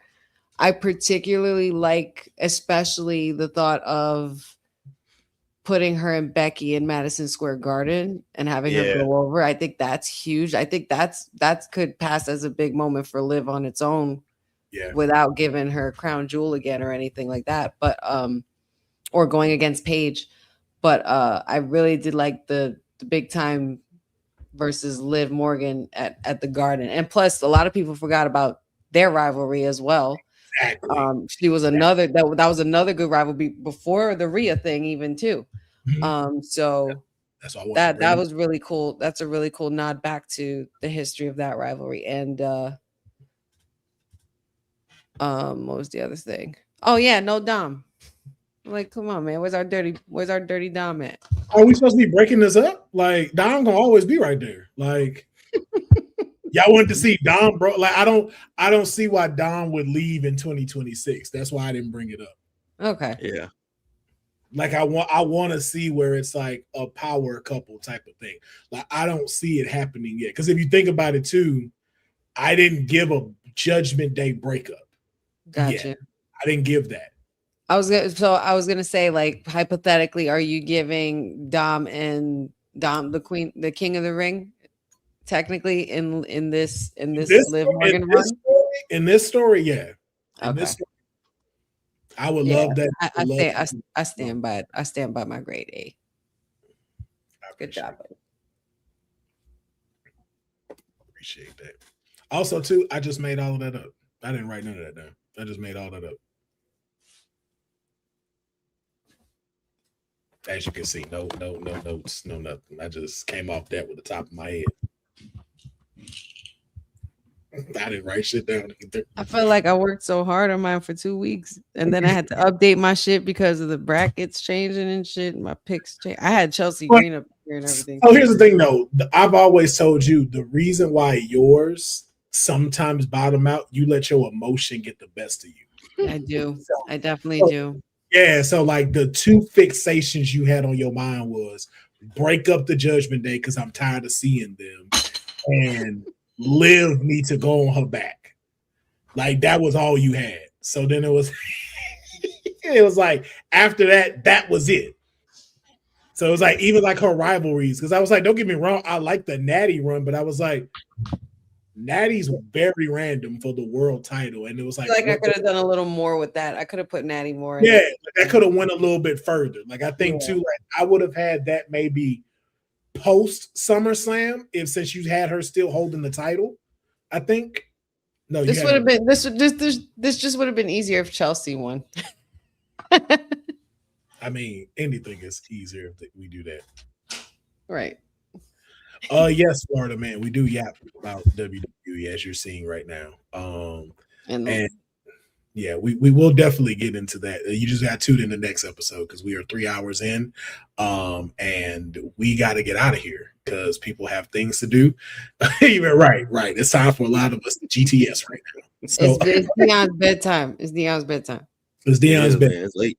Yeah, it is. We are reaching midnight for them on this recording. Even though it's Dion's fault that we are 3 hours in. Yeah. What did I do? Side rip. Like just one side note. I forgot I didn't even go through the pictures for the rivalry or the best of Liv. I had images and everything for this. We really that's how I knew we got into this thing. No, we really sat and talked. I'm just feeling it. That was a good writer's room though. It was. It shows us a lot. Like again, we love each other's ideas. We just know where the opportunities are for us to get a little bit better. And so I know too, like from an emotional standpoint, where we'll get, but then sometimes we kind of like bottom out a little bit. Like I said, I think the biggest one was her not being in play for almost 2 months. Like no Saturday night, no WrestlePalooza, no Money in the Bank. And it's like, remember, in December she takes off. So it's like, ooh, okay. So your WrestlePalooza couldn't have been any more realistic though, too, as well. The Nikki Bella thing. Cause I rolled my eyes instantly. And I'm like, yep. Mm-hmm. Even though I don't want to see it, but yep, that's what TKO would do. It's a good one. It's a good one-off. It's a good it's a good one. It's gonna happen. Watch. Yeah. Dion said he said that like the end of the world was coming, bro. Question in his voice was like, it's gonna happen. It's like the Carrie movie. They're all gonna laugh at you. Yo, man, ladies and gentlemen, this has been another wonderful episode of the Kayfabe Podcast, man. We want to thank each and every single one of y'all for tuning in with us. Wake up, Dion. Wake up, Dion. Yeah, exactly. He was like, I'm not gonna let it go off the rails. Just one question. Y'all beat that up 30 minutes later. That 2K gauntlet, man. That didn't take a long time. Just do the fucking showcase, bro. Stop.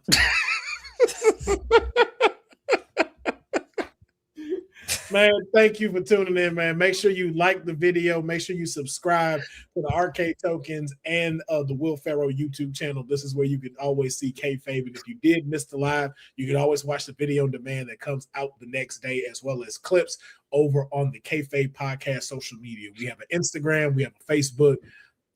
Maybe we'll get a Twitter, probably not, but we will be on those two platforms for you to always stay up to date with what's going on. And then make sure that you follow me, Will Ferrell, PHARAOH, as well as Wrestling with Honey and Dion's All-Star Fandom page on Instagram and YouTube. Episodes dropping every Wednesday, talking about some of the best stuff in comic books, pop culture, and movies. So you don't want to miss out on it. And you don't want to miss out on my stuff straight out of a comic book, as well as my weekly lives when I play video games. And of course, the Kayfabe Podcast and the Faction Reloaded on Saturdays. Myself and Honey joins the wonderful Professor Gerard Bonner, James, and Miss Lovely as we talk about more wrestling. So make sure you tune in. We always got some type of content coming out for you on the week. We like WWE and AEW. We always got content throughout the week for y'all to display and check out for vast amounts. All right.